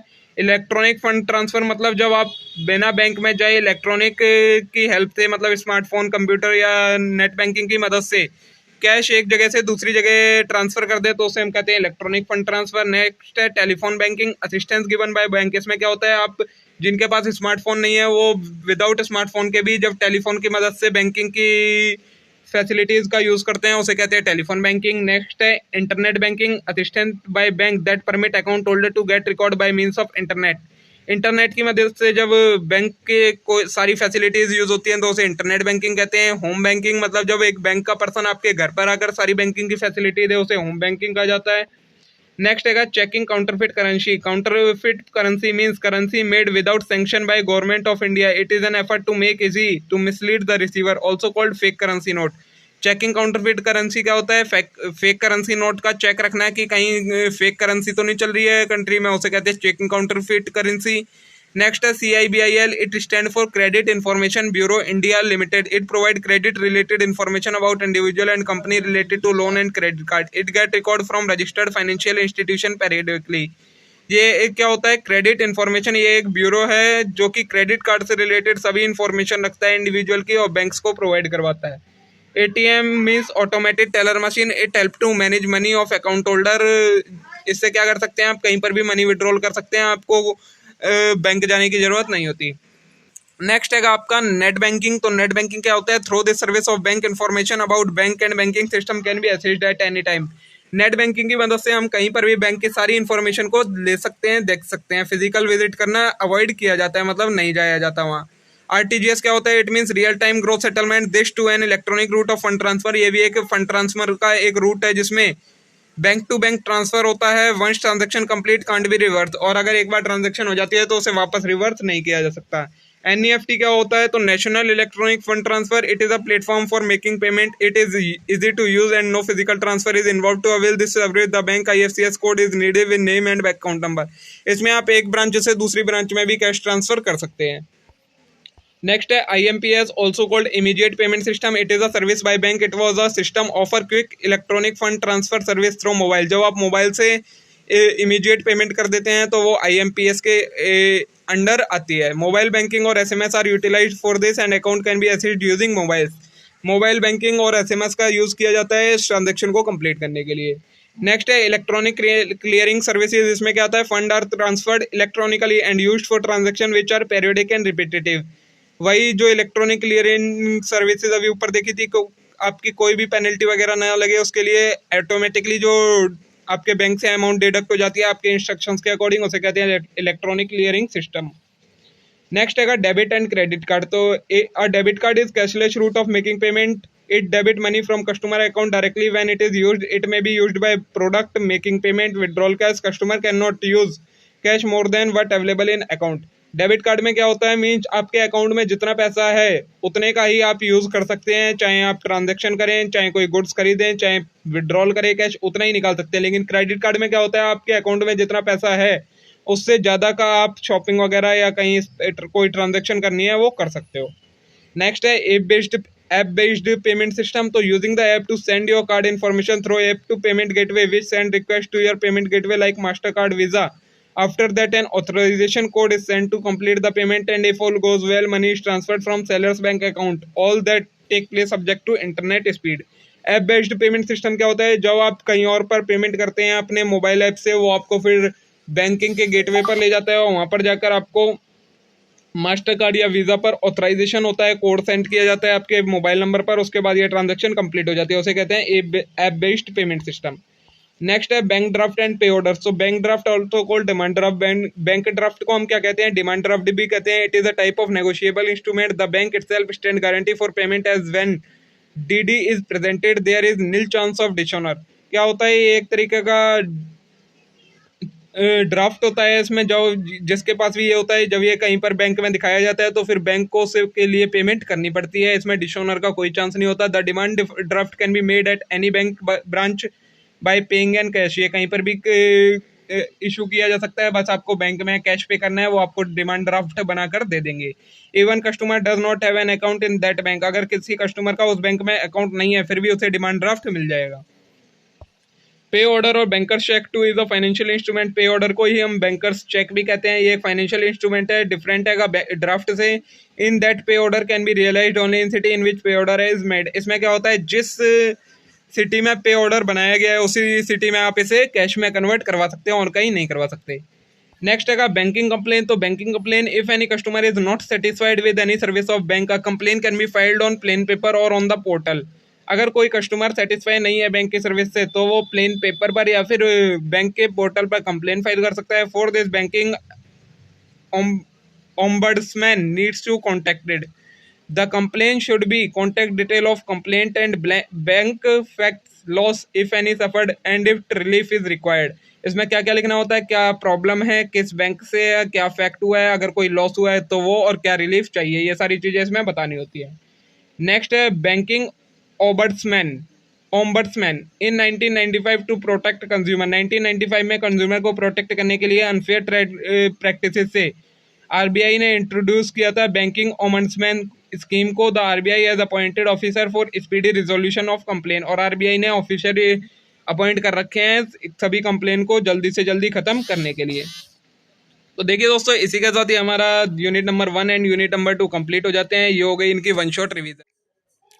तो देखिए यूनिट नंबर 3 है कि हमारी financial services from India post. India post office है वो हमें क्या क्या सर्विसेज प्रोवाइड करवा दिया। तो सबसे पहले types of post office saving scheme. Post office में भी हमारी सेविंग स्कीम होती है, उसके क्या क्या टाइप है सबसे पहले वो देखते हैं। नंबर 1 है post office saving account. Post office का एक सेविंग अकाउंट होता है। तो ये क्या होता है, it is an account which can use save money and carry out day to day transaction. ये अकाउंट किस लिए यूज़ किया जाता है, मनी को सेव करने के लिए और डे टू डे ट्रांजेक्शन करने के लिए।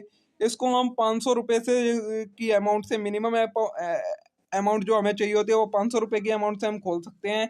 नॉमिनेशन इसमें मैंडेटरी होता है जब आप अकाउंट ओपन करवाते हैं। इंटरेस्ट इसमें आपको 4% पर एनम के बेसिस पर पेएबल होता है।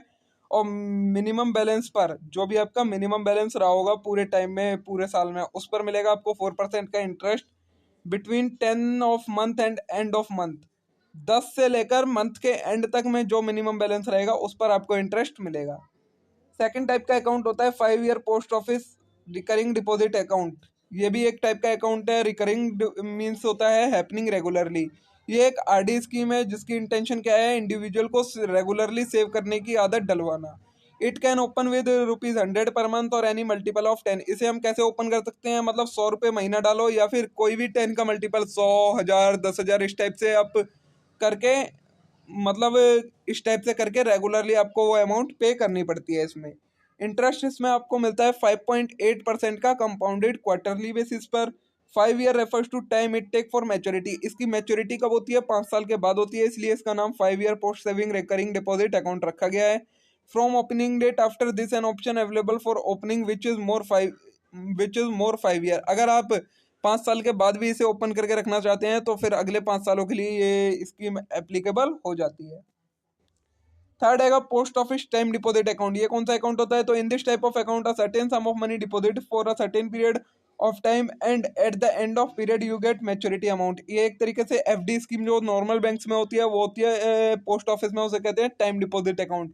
इसमें आपको क्या करना होता है, एक सर्टेन सम को डिपॉजिट कर देना होता है, उसके जब ये मैच्योर हो जाती है उसके बाद आपको वो सम मिल जाता है। Interest on all time deposit account is payable annually but calculated quarterly. Interest जो पेएबल होता है इसमें वो कैसे दिया जाता है? कैलकुलेट तो ये होता है कंपाउंडेड क्वार्टरली बेसिस पर, लेकिन मिलता आपको साल के एंड में। ये minimum amount for opening time deposit account, minimum amount कितनी चाहिए होती है आपको? 1,000 रुपये चाहिए होते हैं आपको ये अकाउंट खोलने के लिए। एंड मल्टीपल ऑफ 100, और 100 के कोई भी मल्टीपल में आप खोल सकते हैं, 1,000 से ज़्यादा कितने भी। There are 4 terms of period, इसमें 4 टाइप की टर्म्स होती है मैच्योरिटी की, 1 ईयर की, 2 ईयर की, 3 ईयर की एंड 5 ईयर की। ठीक है। नेक्स्ट टाइप का अकाउंट आएगा post office monthly income scheme account. ये क्या है? If you have a sustainable sum of money you want to invest in a manner that pay you certain sum on regular basis. ये एक तरीके का एक अकाउंट होता है या स्कीम होती है, आप कुछ भी समझ लीजिए, जिसमें आप स्टार्टिंग में कुछ पैसा जमा कर देते हैं, उसके बाद आपको रेगुलर बेसिस पर कुछ कुछ अमाउंट मिलती रहती है, एक तरीके से इंस्टॉलमेंट्स में। MIS monthly income scheme can be open, इसे हम कितने अमाउंट से खोल सकते हैं? 1,000 रुपये या कोई भी इसके मल्टीपल से। और मैक्सिमम इन्वेस्टमेंट लिमिट होती है इसमें 4.5 लाख रुपए की इन सिंगल और 9 लाख रुपीज की ज्वाइंट अकाउंट में। रेट ऑफ इंटरेस्ट होता है इसमें 6.7% per annum payable monthly. Monthly आपको इंटरेस्ट मिलता है 6.7% का, मतलब इंटरेस्ट मिलता है 6.7% का पूरे साल का, लेकिन टाइम जो आपको मिलता रहे वो हर महीने उस हिसाब से मिलता रहता है। नेक्स्ट टाइप का अकाउंट आता है सीनियर सिटीजन सेविंग स्कीम। इसमें क्या होता है? ये स्कीम किसके लिए है? वो लोग जो 60 साल की एज से ऊपर हो चुके हैं। रिटायर्ड सिविलियन के लिए ये होता है कि उन्हें 55 साल पर भी मिल जाता है। जो डिफेंस के रिटायर होते हैं उनके लिए इसमें जो एज लिमिट आएगी वो आएगी 50 ईयर्स। वो लोग भी एलिजिबल हो जाते हैं। मिनिमम डिपॉजिट आपको 1,000 रुपये करने होते हैं और आप 1000 के मल्टीपल में कितने भी रुपए का डिपॉजिट कर सकते हैं। कितने रुपए तक? 15 लाख रुपए तक। इंटरेस्ट रेट जो मिलता है आपको इसमें वो मिलता है 7.6% पर एनम के रेट पर। ठीक है। नेक्स्ट है पब्लिक प्रोविडेंट फंड अकाउंट। ये कौन सा होता है? तो it is a long term scheme. ये 15 साल की एक स्कीम होती है जो कि रेगुलर सेविंग को इनकरेज करने के लिए बनाई जाती है। इंटरेस्ट इसमें 7.1% पर एनम कंपाउंडेड ईयरली दिया जाता है। मिनिमम डिपॉजिट जो होता है वो 500 रुपीज़ का होता है और आप 1.5 लाख रुपए तक डिपॉजिट कर सकते हैं इसमें। नेक्स्ट है Sukanya Samriddhi account. It was introduced carter to financial security of girl child. यह अकाउंट सिर्फ गर्ल्स के लिए होता है। गर्ल्स को फाइनेंशियल सिक्योरिटी प्रोवाइड करवाने के लिए अकाउंट खोला जाता है। इसमें मिनिमम डिपॉजिट हमें 250 रुपये का होता है और मैक्सिमम आप 1.5 लाख रुपए तक का डिपॉजिट कर सकते हैं। डिपॉजिट कैन बी मेड कब तक करना होता है? डिपॉजिट 15 साल कंप्लीट होने तक, जब से इसे खोला है। और इंटरेस्ट जो मिलता है वो इस पर मिलता है 7.6% कंपाउंडेड ईयरली रेट से। ठीक है। नेक्स्ट टाइप का आता है हमारा नेशनल सेविंग सर्टिफिकेट। तो it is a saving option with 5 year maturity. ये एक सेविंग का ऑप्शन है, 5 साल की मैच्योरिटी होती है। इसमें आपको इन्वेस्टमेंट करनी होती है लमसम में बिगनिंग में। रेट ऑफ इंटरेस्ट मिलता है इसमें आपको 6.8% कंपाउंडेड एनुअली बट पेएबल होता है मैच्योरिटी पर। नेक्स्ट आता है किसान विकास पत्र। इसमें क्या होता है? It is also long term investment. ये भी एक लॉन्ग टर्म इन्वेस्टमेंट होती है जिसमें लमसम अमाउंट आपको डिपॉजिट करनी होती है बिगिनिंग में। रेट ऑफ इंटरेस्ट होता है 7% कंपाउंडेड एनुअली का अमाउंट और 10 साल 3 महीने के बाद किसान विकास पत्र में आप जो भी अमाउंट इन्वेस्ट करते हैं वो 10 साल 3 महीने में डबल हो जाती है। और क्या क्या सर्विसेज प्रोवाइड करवाता है इंडियन पोस्ट? तो मनी ट्रांसफर की services, electronic money order. It is the first money remittance services which is carried out by internet. ये एक मनी भेजने का मतलब मनी ट्रांसफर का तरीका है जो कि इंटरनेट की मदद से होता है। This service has been offered by Indian post. कब से दे रहा है इंडिया पोस्ट इसकी सर्विस? 2008 से। Physical paper based money order are no longer accepted. और जो फिजिकल पेपर बेस्ड मनी पहले भेजी जाती थी वो एक्सेप्टेड नहीं रहती है। नेक्स्ट है वेस्टर्न यूनियन मनी ट्रांसफर। इसमें क्या होता है? तो this service is result of collaboration between India post and western union. इसमें क्या हुआ? कोलैबोरेशन हुआ था इंडिया पोस्ट का और वेस्टर्न यूनियन का, उससे ये सर्विस बनी थी। This service enable money receiving from abroad call international money to customer in India. तो अगर आप बाहर किसी कंट्री से आपको मनी ऑर्डर मंगवाना है तो आप फिर इस स्कीम के थ्रू मंगवा सकते हैं, सर्विस के through. India post payment bank, ये एक टाइप की इंडिया पोस्ट की अपनी खुद की बैंक है। It is basically part of bank focused on acceptance of demand deposit and provision of payment. जैसे कमर्शियल बैंक होती हैं वैसी उसी टाइप की एक बैंक है जिसमें डिपॉजिट को एक्सेप्ट किया जाता है और डिमांड पर उसे विड्रॉल करवाया जा सकता है। And provision for payment remittance services. It was launch, कब लॉन्च हुआ था? 1 सितंबर 2018 में। सर्विस ऑफर बाय आईपीपीबी, कौन कौन सी सर्विस देता है ये? सेविंग अकाउंट की, करंट अकाउंट की, digital life certificate for pensioner called जीवन प्रमाण। ठीक है, ये हो गया हमारा इंडिया पोस्ट बैंक का। तो देखिए ये हमारी इंडिया पोस्ट वाली यूनिट कंप्लीट हो गई है। यूनिट 3 में इतना इंपॉर्टेंट कंटेंट है, इसके अलावा आपको और ज्यादा कुछ पढ़ने की जरूरत नहीं है, इतना एक ये काफी है। ठीक है, ये हमारे पास है कि यूनिट नंबर 4, इसमें आएगा हमारे पास इंश्योरेंस सर्विसेज की। इंश्योरेंस सेक्टर जो होता है वो क्या क्या सर्विसेज प्रोवाइड करवाता है। तो सबसे पहले a contract between two parties, the insurance company and an individual, where in insurance promises to indemnify for financial loss और occurrence of particular event due to insured in return for premium paid at regular interval. Insurance क्या होता है? जिसमें ये contract होता है एक person के बीच में जिसे हम कहते हैं इंश्योर्ड, और इंश्योरेंस कंपनी के बीच में जिसे कहा जाता है इंश्योरर।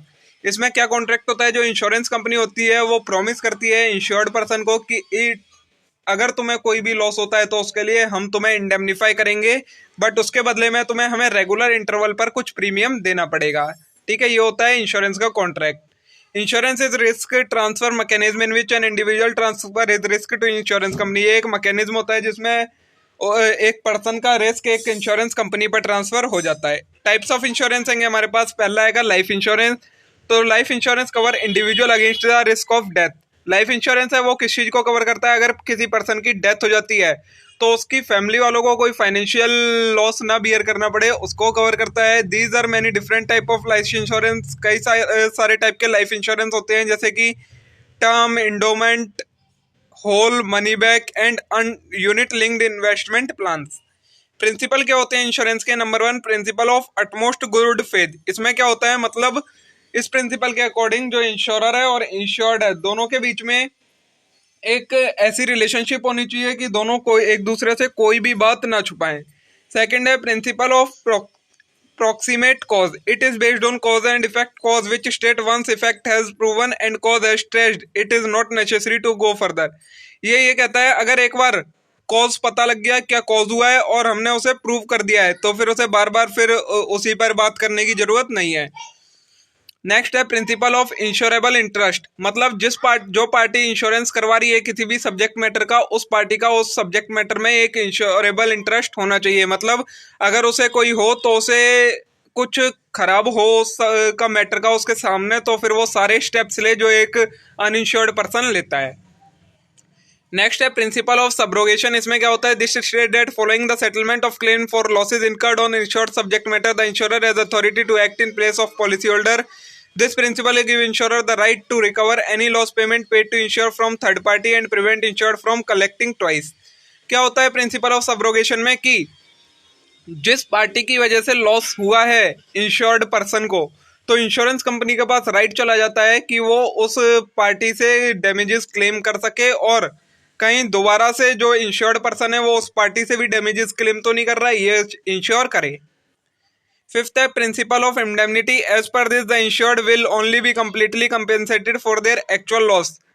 मतलब प्रिंसिपल ऑफ इंडेमनिटी क्या होता है? जो इंश्योर्ड पर्सन है वो सिर्फ उसका जितना एक्चुअल लॉस हुआ है ना वही लॉस को इंडेमनिफाई किया जाए, ना कि वो उस इंश्योरेंस पॉलिसी से कोई भी प्रॉफिट बना सके। ये होता है प्रिंसिपल ऑफ इंडेमनिटी का कंसेप्ट। नेक्स्ट है प्रिंसिपल ऑफ कंट्रीब्यूशन। इसमें आता है अगर इंश्योर्ड पर्सन ने एक से ज्यादा इंश्योरेंस प्लान ले रखे हैं तो फिर सारे इंश्योरेंस प्लान जो भी होंगे वो सब्जेक्ट मैटर से रिलेटेड उन सभी को मिलाकर जो भी अमाउंट बनती है वो सारे इक्वली कंट्रीब्यूट या जो भी प्रोपोर्शन होगा उसमें कंट्रीब्यूट करेंगे। सबसे वो अलग अलग एक ही चीज का इंश्योरेंस नहीं ले सकता। सेवंथ है principle of loss minimisation. The insure is obliged as owner to take necessary step minimise loss.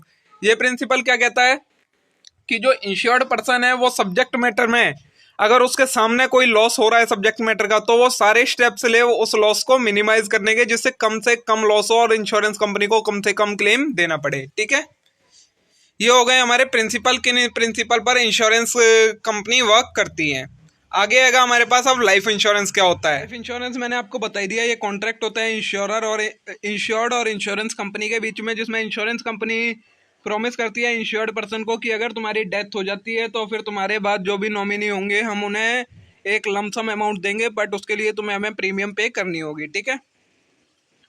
Category दिया लाइफ इंश्योरेंस की, नंबर 1 प्योर प्रोटेक्शन है। इसमें क्या होता है, it is a plan design to secure one's family future by providing lump sum amount. इसमें lump sum amount provide की जाती है किसी पर्सन की डेथ पर, मतलब इंश्योर्ड पर्सन की डेथ पर। नेक्स्ट है प्रोटेक्शन कम सेविंग, तो it is a financial tool that help individual to plan long term goals while offering benefits of life cover. इसमें क्या होता है, इसमें प्रोटेक्शन तो मिलती है, मतलब इंश्योरेंस तो मिलता है, उसके साथ में उसकी सेविंग्स भी होती है, मतलब लॉन्ग टर्म प्लान गोल्स को वो अचीव कर पाता है। अब ये प्रोज और कॉन्स दिए हैं, मतलब बेनिफिट क्या क्या है लाइफ इंश्योरेंस के, तो ये सेफ गार्ड है इंश्योर्ड की फैमिली का, प्रोवाइड करता है पीस ऑफ माइंड, मतलब एक बंदे को शांति देता है कि हाँ मेरे परिवार सुरक्षित रहेगा मेरे बाद। और sum assured received at maturity, जो सम मिलता है हमें किसी के डेथ पर वो फिर टैक्स फ्री रहता है। Some insurance company provide critical life cover भी देती हैं कुछ कंपनियां। और लाइफ इंश्योरेंस पॉलिसी क्या करती है, पॉलिसी के अगेंस्ट किसी को लोन लेने में भी हेल्प करती है। डिसएडवांटेजेस क्या है, तो हाई कॉस्ट होती है ओल्ड पर्सन की, रिटर्न जो होते हैं वो कॉम्प्लेक्स होते हैं और हार्ड होते हैं फोरकास्ट करना, और इंश्योरेंस फर्म में नॉट पे benefit even after policy mature. कई बार क्या होता है, पॉलिसी मैच्योर होने के बाद भी बेनिफिट नहीं मिलता। Policy offered by life insurance company, अब लाइफ इंश्योरेंस कंपनी कौन कौन सी पॉलिसी देती है, नंबर 1 आती है टर्म लाइफ इंश्योरेंस। इसमें क्या होता है, provide death benefit beneficiary only if insured death. अगर पॉलिसी की टर्म के दौरान किसी इंश्योर्ड पर्सन की डेथ हो जाती है तो उसे इसका बेनिफिट मिल जाता है। It is a popular type of insurance and considered as simplest, ये सबसे सिंपल इंश्योरेंस पॉलिसी होती है। Under this huge amount of coverage is offered at very nominal premium, कम से कम प्रीमियम पर ज़्यादा से ज़्यादा अमाउंट का प्रॉमिस किया जाता है। नेक्स्ट है होल लाइफ इंश्योरेंस, तो it is often known as state और रेगुलर लाइफ, इसे हम स्टेट और रेगुलर लाइफ भी कहते हैं। As long as premium paid it remain for duration of insured person life span. इसमें क्या होता है, जब तक आप प्रीमियम पे करते रहेंगे तब तक आपकी पॉलिसी एक्टिव रहेगी। जैसे आपने प्रीमियम पे करनी बंद करी वैसे आपकी पॉलिसी खत्म हो जाती है। इसका मैच्योरिटी पीरियड 100 ईयर होता है। थर्ड है यूनिट लिंक्ड इंश्योरेंस प्लान, तो it is a type of plan link insurance product that offer dual benefit of investment and life insurance. ये एक ऐसा इंश्योरेंस का प्लान है जिसमें इंश्योरेंस के साथ साथ इन्वेस्टमेंट का भी बेनिफिट मिलता है। Portion of premium paid towards LIP is directed toward ensuring insurance coverage. जो प्रीमियम पे करता है पर्सन उसका कुछ पार्ट इन्वेस्ट कर दिया जाता है और कुछ पार्ट एज अ प्रीमियम रख लिया जाता है। फोर्थ आती है endowment policy, it is a type of insurance plan that act as an instrument for insurance and savings. Endowment policy में क्या होता है, ये इंश्योरेंस के साथ साथ एक सेविंग का भी प्लान होता है। It aims to provide lump sum payment at end, सबसे एंड में एक लमसम पेमेंट दे दी जाती है अगर क्लेम नहीं होता है, मतलब अगर किसी पर्सन की डेथ नहीं होती है फिर भी उसे एक लमसम अमाउंट दी जाती है एंड में, ठीक है। फिफ्थ है मनी बैक पॉलिसी, तो it offer policy holder a percentage of total sum assured at periodic interval in form of survival benefit. इसमें क्या होता है, पॉलिसी होल्डर के साथ एक कॉन्ट्रैक्ट कर लिया जाता है कि हम अगर आप इतने टाइम तक प्रीमियम भरेंगे तो इतने टाइम के बाद आपको इतनी मैच्योरिटी की अमाउंट मिल जाएगी, क्योंकि आपका पॉलिसी मैच्योर नहीं हुई, मतलब कोई डेथ वगैरह नहीं हुई। तो सिक्स्थ आता है retirement plan, it is a life type of life insurance that focus on providing you financial stability and security post your retirement. After you retire you lose your regular income, it help you to create stable regular income. Retirement plan में क्या होता है, जब आप job कर रहे होते हो, मतलब रिटायर नहीं हुए होते, तब आप इसकी प्रीमियम पे करते हो, और जब आप रिटायर हो जाते हो ना 60 ईयर से अबव हो जाते हो, फिर इंश्योरेंस कंपनी की तरफ से आपको इंस्टॉलमेंट में, मंथली इंस्टॉलमेंट में अमाउंट मिलती रहती है, आपकी रेगुलर इनकम बनी रहती है। टाइप ऑफ टर्म इंश्योरेंस है हमारे पास, नंबर 1 है लेवल प्रीमियम, तो this policy provide coverage for 10 to 30 year, the amount of premium and death benefit is both fixed. ये क्या होता है, 10 से 30 साल तक की ये पॉलिसी होती है। इसमें क्या होता है, प्रीमियम के साथ साथ डेथ का बेनिफिट दोनों ये फिक्स होते हैं, प्रीमियम भी फिक्स होता है और डेथ के बाद कितना बेनिफिट मिलेगा ये भी फिक्स होता है। प्रीमियम हायर होता है इसमें टर्म लाइफ इंश्योरेंस से। सेकंड है yearly renewable term policy, this policy have no set duration and can be renewed annually without requiring proof of insurability. ये कौन से टाइप का प्लान होता है? इसमें आपको हर साल अपनी पॉलिसी को रिन्यू करवाना पड़ता है अगर आप उसे आगे कंटिन्यू करना चाहते हैं। थर्ड है पॉलिसी ऑफ डिक्रीजिंग टर्म। इसमें क्या होता है? The that benefit of this plan decreases annually according to pre determined schedule. Policy holder pay fixed level of premium throughout the duration. पूरे ड्यूरेशन में जितनी भी लाइफ होती है इंश्योरेंस पॉलिसी की, उसमें पॉलिसी होल्डर को फिक्स प्रीमियम पे करना पड़ता है। बट जो डेथ का बेनिफिट है, जैसे जैसे आपकी पॉलिसी मैच्योरिटी के करीब जाती जाएगी वैसे वैसे उसके बेनिफिट की अमाउंट कम होती जाती है। इंडोमेंट पॉलिसी के टाइप दिए हैं। Number 1 full endowment. इसमें क्या होता है? These are also called profit endowment plans. इसे हम प्रॉफिट इंडोमेंट प्लान्स भी कहते हैं। The customer will get sum assured on maturity. जो कस्टमर को सम एश्योर्ड किया गया है वो मैच्योरिटी पे मिलता है। इन case of death insurance company पे द अमाउंट टू नॉमिनी। अगर डेथ हो जाती है तो फिर नॉमिनी को वो अमाउंट मिलती है। As this offer some extra benefit the amount paid at maturity is larger than sum assured. ये कुछ एक्स्ट्रा बेनिफिट भी देती है, तो जो मैच्योरिटी पे अमाउंट मिलती है वो सम एश्योर्ड से ज़्यादा होती है। सेकंड है unit linked endowment plan. This is suitable for people who are risk taker and want bigger return. ये उन लोगों के लिए है जो कि रिस्क टेकर हैं और उन्हें बिग रिटर्न चाहिए। This premium are use to buy investment fund unit. इसमें क्या किया जाता है? जो आप प्रीमियम भरते हैं उससे इन्वेस्टमेंट फंड यूनिट्स खरीद ली जाती हैं, जो कि लाइफ इंश्योरेंस का भी कवर देते हैं साथ में। थर्ड है नॉन प्रॉफिट इंडोमेंट। इसमें क्या होता है? This policy pay a lump sum at maturity or to your nominee in uncertain even when come first. इसमें क्या होता है? आपके नॉमिनी को या फिर आपको या तो मैच्योरिटी पर या फिर अगर कोई अनसर्टेन इवेंट हो जाता है, मतलब डेथ वगैरह हो जाती है, तो फिर सम एश्योर्ड दे देते हैं। Compensation amount is fixed and statistic plan. इसमें क्या होता है? जो कंपनसेशन की अमाउंट होती है वो भी फिक्स होती है, प्रीमियम भी एक तरीके का फिक्स होता है। फोर्थ है यूनिटाइज्ड विद प्रॉफिट इंडोमेंट प्लान। तो it combine ULIPs earning potential with guaranteed return. इसमें क्या होता है? आपको जो यूनिट लिंक्ड इंश्योरेंस प्लान होते हैं उनके साथ साथ गारंटीड रिटर्न का भी बेनिफिट मिलता है, जो कि प्रोटेक्ट करता है आपकी मनी को मार्केट वॉलिटी से। Capital market determine project profit. The payback is assured despite market volatility. This product insure risk free and high return investment. ये एक तरीके की रिस्क फ्री और हाइयर रिटर्न इन्वेस्टमेंट होती है। फिफ्थ है लो कॉस्ट इंडोमेंट। तो this plan demanded lower premium which allow policy holder to save for future payment. इसमें क्या होता है? जो प्रीमियम होती है वो आपकी लो होती है। The insurance pay sum assured to nominee in case of death. Death के केस में नॉमिनी को इंश्योरेंस का सम अमाउंट मिलता है। The purpose is to build up fund in certain time. और कुछ ही समय में फंड जनरेट करने के लिए ये सबसे अच्छा मेथड होता है पॉलिसी का। ये हो गया सर आपका लाइफ इंश्योरेंस के बारे में। अब आएगा हेल्थ इंश्योरेंस के बारे में। तो health insurance is a type of insurance coverage that allow an insured to receive reimbursement for medical and surgical expense. Health insurance एक तरीके का कॉन्ट्रैक्ट होता है जिसमें इंश्योरेंस कंपनी किस लिए कॉन्ट्रैक्ट करती है कि अगर आपको कोई भी मेडिकल या सर्जरिकल एक्सपेंस इनकर होता है तो उसे फिर हम इंडेमनीफाई करेंगे। इसमें भी आपको प्रीमियम पे करनी पड़ती है और उसके अगेंस्ट जब भी आपको कोई मेडिकल या सर्जरिकल एक्सपेंस बियर करना पड़ता है तो फिर उसे आप बियर ना करके इंश्योरेंस कंपनी बियर करती है आपके बिहाफ पर। बेनिफिट क्या होते हैं? Hospitalisation expense. Any illness that need immediate hospitalisation is covered by most health insurance plan. इसमें कई कई बीमारियां ऐसी होती हैं जिन्हें एकदम हॉस्पिटलाइजेशन की जरूरत पड़ती है, तो फिर ये उसके लिए बेटर होता है कि आपके पास इंश्योरेंस प्लान हो ये वाला। सेकेंड है lifetime renewability. Insurance provider are required by RDI to provide lifetime renewability benefit to policy holder. इसमें क्या होता है? जो पॉलिसी होल्डर होते हैं उन्हें बेनिफिट मिलता है कि जब तक आप प्रीमियम पे करते रहेंगे आपकी पॉलिसी रिन्यू होती रहेगी। जैसे आपने प्रीमियम बंद करा वैसे आपकी पॉलिसी खत्म हो जाएगी। थर्ड है कैशलेस ट्रीटमेंट। इसमें आपको कैश कैरी करने की जरूरत नहीं होती अपने ट्रीटमेंट के लिए। आपको ट्रीटमेंट करवाना होता है और उसकी स्टेटमेंट इंश्योरेंस कंपनी के पास भेज देनी होती है, फिर वो जहां पर भी आपने ट्रीटमेंट करवाया उन्हें पेमेंट कर देते हैं। नेक्स्ट है no room rent capping. Room rent of hospital room cover under such health insurance. जो रूम का रेंट होता है हॉस्पिटल्स में वो भी इसके अंदर कवर होता है।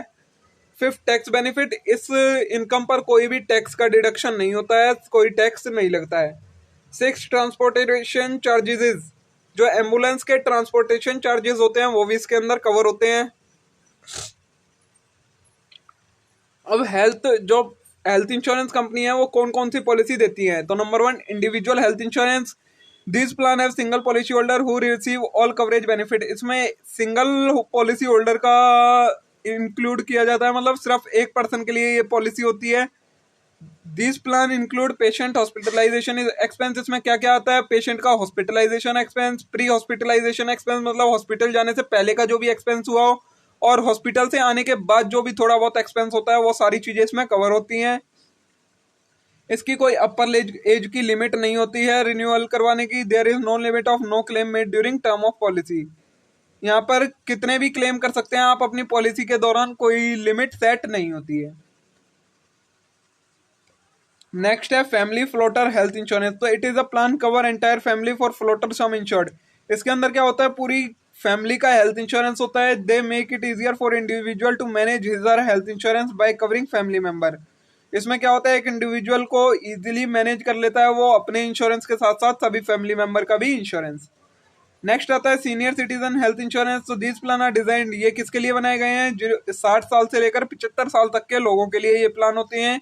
It is advisable to obtain this because most policy do not cover over the age 65, क्योंकि कई सारी जो पॉलिसी होती हैं वो क्या करती हैं? 65 से ऊपर के एज के पर्सनों को कवर नहीं करती इंश्योरेंस प्लान में, बट ये वाली 60 से लेकर 75 तक के लोगों को कवर करती है।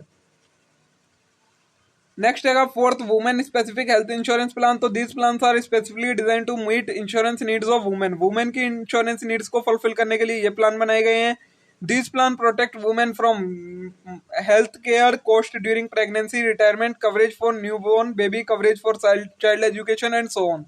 ये प्लान्स होते हैं वो वुमेन को प्रोटेक्ट करते हैं कई सारे एक्सपेंसेस से, जैसे retirement, coverage for newborn baby का, चाइल्ड की एजुकेशन का, और कई सारे।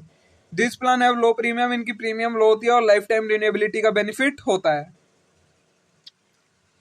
Critical insurance illness insurance plan. इसमें क्या होता है? आपको किसी एक क्रिटिकल अगर कोई डिजीज है तो उसके अगेंस्ट जो इंश्योरेंस प्रोवाइड करवाया जाता है उसे कहा जाता है क्रिटिकल इलनेस इंश्योरेंस प्लान। इसमें लमसम पेमेंट मिलती है इंश्योर्ड पर्सन को जब उसे जरूरत होती है। सिक्स्थ है डिजीज स्पेसिफिक हेल्थ प्लान। इसमें क्या होता है? People looking for comprehensive coverage of specific disease may be interested in this. This plan is also available to those who have not any other insurance plan. ये क्या है? सारी disease जो भी आपको हो उन सभी को कवर करता है ये। बाकी सारे हो अगर हेल्थ इंश्योरेंस प्लान नहीं है उन्हें सभी को कवर कर लेता है। The plan is best suited for people who have family history of specific disease. जैसे कई लोगों को फैमिली में ही डिजीज होती है, जैसे हाइपरटेंशन, डायबिटीज, तो उन सभी के लिए ये वाली इंश्योरेंस प्लान बेटर होती है। नेक्स्ट है टॉप अप हेल्थ इंश्योरेंस। तो this plan enable the insure to enhance sum assured under is base policy to make up difference in case hospital cost higher than plans limit when the claim exceeds the total insured the top up health policy kicks it। इसमें क्या होता है? अगर कई बार ऐसा हो जाता है कि जो एक्सपेंस हैगा वो आपका ज्यादा का है हॉस्पिटल का, और जो आपका अमाउंट है पॉलिसी का वो कम है, तो जो जिन्होंने ये top up health insurance plan ले रखा होता है उन्हें क्या होता है? फिर वो पूरा एक्सपेंस उनका कवर कर दिया जाता है पॉलिसी के अंदर, अगर उनकी उतने की पॉलिसी नहीं होती तो भी। नेक्स्ट है अब आपका प्रॉपर्टी इंश्योरेंस। तो it protect the physical goods and equipment of business और home against loss caused by theft, fire and other perils. मतलब प्रॉपर्टी इंश्योरेंस में क्या होता है? आपके जो फिजिकल गुड्स हैं, इक्विपमेंट्स हैं बिजनेस के चाहे घर के, उन सभी को प्रोटेक्ट किया जाता है किससे? थेफ्ट मतलब चोरी से, फायर लगने से, और बाकी सारी इन जैसी चीजों से। It would be all risk policy that protect against all risk specified in policy document. ये उन सभी रिस्कों को कवर करती है जो जो रिस्क पॉलिसी डॉक्यूमेंट में दिए गए हैं। They may also cover personal liability in some cases. ये पर्सनल लाइबिलिटीज को भी कवर करती है कुछ केसेस में। Cost cover under property insurance. Property insurance में क्या क्या कॉस्ट कवर होती है? Number 1 replacement cost. तो the expense of repairing or replacing property that is equal or greater value. मतलब रिप्लेस करने की कॉस्ट होती है, वो सारे एक्सपेंस इसी में कवर होते हैं। नेक्स्ट है एक्चुअल कैश वैल्यू, जो कि एक्चुअल कैश वैल्यू है मतलब जितने का लॉस हुआ है एक्चुअल वैल्यू थी उसकी। रिप्लेसमेंट वैल्यू में से जब आप डेप्रिसिएशन को खत्म कर दें तो फिर जो एक्चुअल वैल्यू होती है उसे भी कवर किया जाता है। प्रॉपर्टी इंश्योरेंस में कौन कौन से आते हैं? तो होम ओनर्स प्रॉपर्टी, मतलब जो होम ओनर होते हैं उनको कोई लॉस ना हो उनके घर की प्रॉपर्टी से, वो सारे इसमें कवर किए जाते हैं। नेक्स्ट है रेंटर्स इंश्योरेंस। तो the insurance entitled to protect tenant, जो किराएदारों के लिए इंश्योरेंस होता है उसे हम रेंटर्स इंश्योरेंस कहते हैं। इसमें पर्सनल आइटम जो कि रेंटेड रूम में होते हैं उन्हें प्रोटेक्शन दी जाती है। थर्ड आता है फायर इंश्योरेंस। इसमें क्या होता है? प्रोटेक्शन अगेंस्ट फायर होती है, फायर से अगर कोई भी लॉस होता है तो उसे कवर किया जाता है। डी कमर्शियल प्रॉपर्टी इंश्योरेंस, मतलब कमर्शियल प्रॉपर्टी में जो भी आपके बिजनेस से रिलेटेड प्रॉपर्टी है उसमें अगर कोई लॉस होता है तो उसे इस इंश्योरेंस के अंदर कवर किया जाता है। ई नेचुरल डिजास्टर इंश्योरेंस, मतलब अगर किसी नेचुरल कैलेमिटी की वजह से आपका कोई लॉस होता है तो वो उसे नेचुरल डिजास्टर इंश्योरेंस में कवर किया जाता है। फिर आता है आपका पोस्टल लाइफ इंश्योरेंस। तो पोस्टल लाइफ इंश्योरेंस कौन सा होता है? जो insurance this insurance scheme provide high return on premium with life insurance coverage. ये हाई रिटर्न प्रोवाइड करवाता है, जो आप प्रीमियम देते हैं उस पर साथ में आपको लाइफ इंश्योरेंस की भी कवरेज देता है। This offer a maximum sum of 50 lakh rupees तक का ये इंश्योरेंस होता है। Government and India offer this to employ of central and public state public sector enterprises. Government of India ये इंश्योरेंस प्लान प्रोवाइड करवाती है किन्हें? जो लोग सेंट्रल या स्टेट गवर्नमेंट के पब्लिक सेक्टर्स में काम कर रहे हैं, गवर्नमेंट एडेड एजुकेशनल इंस्टीट्यूट में काम कर रहे हैं, यूनिवर्सिटीज में काम कर रहे हैं, ऑटोनोमस बॉडीज में, लोकल बॉडीज में इनमें काम कर रहे हैं, उन्हें ये प्रोवाइड करवाया जाता है। The most remarkable expect of postal life insurance is that yield return with changing low premium. इसमें जो आपकी प्रीमियम होती है वो कम होती है और जो आपको रिटर्न मिलता है वो बहुत ज्यादा मिलता है। बेनिफिट क्या क्या है? Insured can avail tax exemption, tax की एग्जम्पशन मिलती है जिसे ये अमाउंट मिलती है। पॉलिसी लोन ले सकते हैं आप, इससे कन्वर्जन करवा सकते हैं, किसी चीज का सरेंडर कर सकते हैं इसे किसी चीज के against.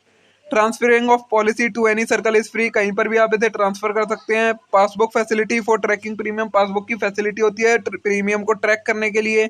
Annually, half yearly, monthly premium payment option, 4 तरीके के ऑप्शन होते हैं। एनुअली आप पे कर सकते हैं प्रीमियम, हाफ ईयरली कर सकते हैं, मंथली कर सकते हैं, इस तरीके से कर सकते हैं। रूरल पोस्टल इंश्योरेंस प्लान क्या होते हैं? तो with network of urban and rural post office, rural postal life insurance believe that through utilizing existing network of post office RPLI is only ensure offer highest return for lowest premium. It provide insurance to all government sector personnel and also provide sector employee. ये वो plan होते हैं जो कि government और private sector में जो लोग वर्क कर रहे होते हैं रूरल एरियाज में, उन्हें ये इंश्योरेंस प्लान प्रोवाइड करवाया जाता है। ठीक है, नेक्स्ट है पेंशन प्लान। तो it offer both investment and insurance plan. Pension plan क्या होते हैं? जिसमें इन्वेस्टमेंट और इंश्योरेंस दोनों कवर होता है। By investing regularly in your pension plan you calculate large some over time. आप अपने पेंशन प्लान में थोड़ा रेगुलरली अमाउंट जमा करके एक लार्ज अमाउंट इकट्ठा कर सकते हैं। The PPF is popular retirement plan, इसका एक एग्जांपल है PPF.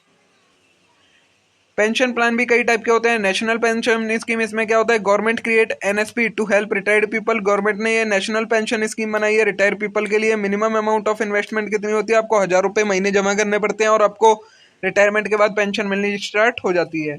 Second, public provident fund, इसमें क्या होता है? 15 ईयर लॉन्ग टर्म स्कीम है ये। इसमें आप 1.5 लाख रुपए एनुअली इन्वेस्ट कर सकते हैं और आपको लास्ट या तो आप फुल में दे दें इसे या 12 इक्वल इंस्टॉलमेंट्स में दे सकते हैं, मतलब मंथली दे सकते हैं और लास्ट में इसको आपका कंप्लीट अमाउंट मिल जाएगी। थर्ड है ईपीएफ, जिसे कहते हैं एम्प्लॉय प्रोविडेंट फंड। इसमें क्या होता है? It is a government sponsored saving vehicle for salaried worker. Both you and your employ make equal contribution to your EPF account. इसमें क्या होता है? ये सैलरीड वर्कर के लिए एक अच्छी स्कीम है। इसमें क्या होता है? जो आपका एम्प्लॉयर है और आप है, दोनों लोग मिलकर इसमें कंट्रीब्यूट करते हैं। Each month you share deducted from your salary, आपका शेयर हर महीने सैलरी में से डिडक्ट कर लिया जाता है और रिटायरमेंट के बाद आपको टोटल अमाउंट मिलती है जो भी आपने कंट्रीब्यूट करी है, चाहे आपके एम्प्लॉयर ने कंट्रीब्यूट करी है या चाहे जो इंटरेस्ट है, सब कुछ मिलाकर आपको मिल जाता है लास्ट में।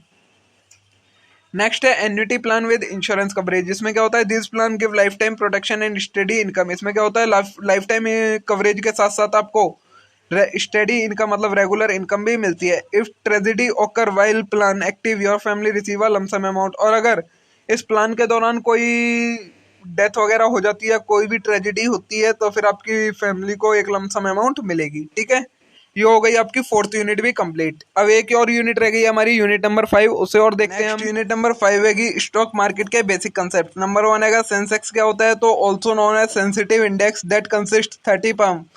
सेंसिटिव इंडेक्स हम इसे कहते हैं। इसमें क्या होता है? 30 ब्लू चिप स्टॉक जो कंपनी है उन्हें इंक्लूड किया गया है इसमें उनके बेस ईयर 1978 1949 के साथ, जिसमें जो ये सेंसेक्स डिटरमाइन किया जाता है ये उनके स्टॉक्स के अकॉर्डिंग डिटरमाइन किया जाता है। इट इज़ अ रिफ्लेक्शन और barometer of economy and stock market. Stock market का ये एक रिफ्लेक्टर होता है, मतलब स्टॉक मार्केट की कंडीशन के बारे में इसी से पता लगता है। निफ्टी इंडेक्स क्या होता है? रिलीज्ड बाय एनएसई, जो नेशनल स्टॉक एक्सचेंज है ये इसे रिलीज करता है। Nifty is a acronym for national stock exchange 50 that are created by NSE. NSE ने क्रिएट करा था इसको।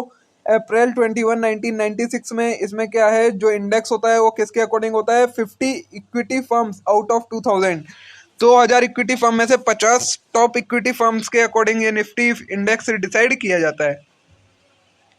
कैपिटल मार्केट क्या होती है, वो मार्केट जहां से आप फंड रेज कर सकते हैं उसे कैपिटल मार्केट कहते हैं। ये दो टाइप की होती है, primary capital market, secondary capital market. जब आप न्यू सिक्योरिटी इश्यू करते हैं फर्स्ट टाइम तो वो प्राइमरी कैपिटल मार्केट में इशू होती है, और अगर आप ऑलरेडी एग्जिस्टिंग सिक्योरिटीज का जहां एक्सचेंज होता है उसे हम सेकेंडरी कैपिटल मार्केट कहते हैं।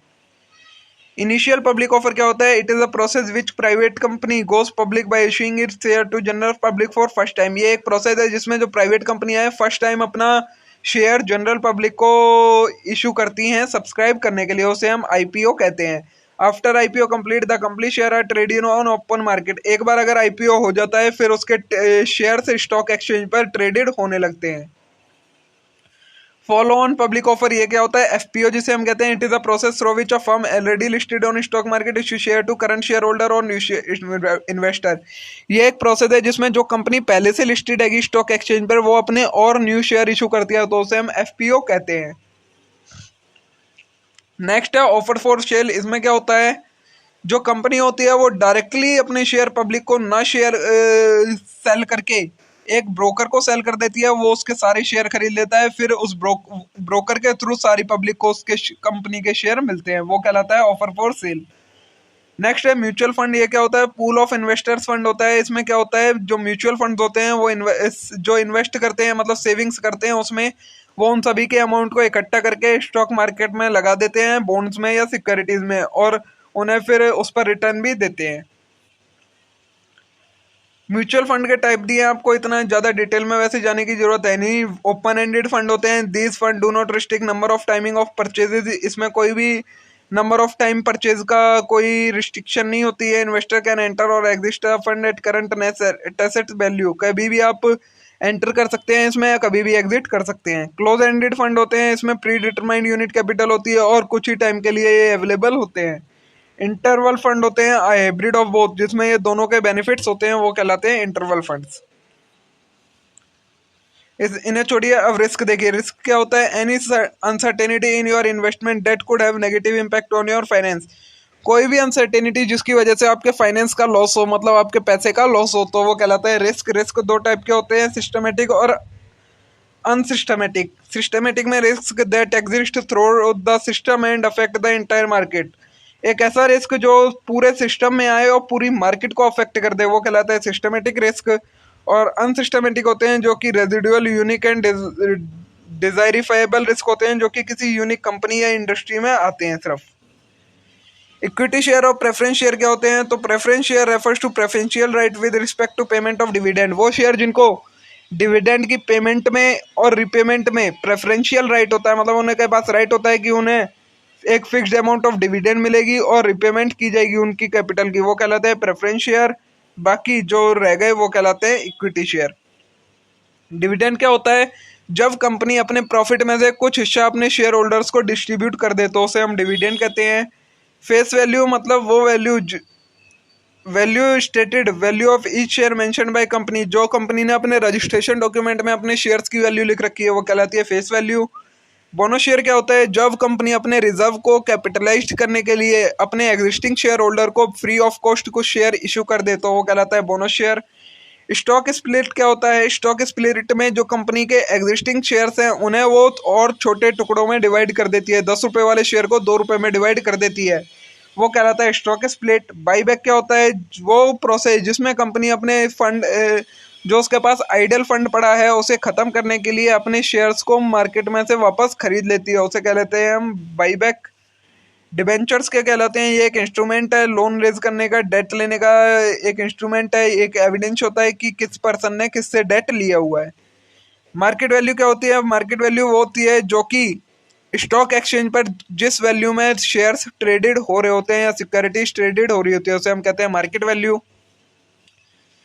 मार्केट कैपिटलाइजेशन क्या होता है, market value of company as whole called market capitalisation. Total market value जो एक कंपनी की होती है उसे मार्केट कैपिटलाइजेशन कहते हैं।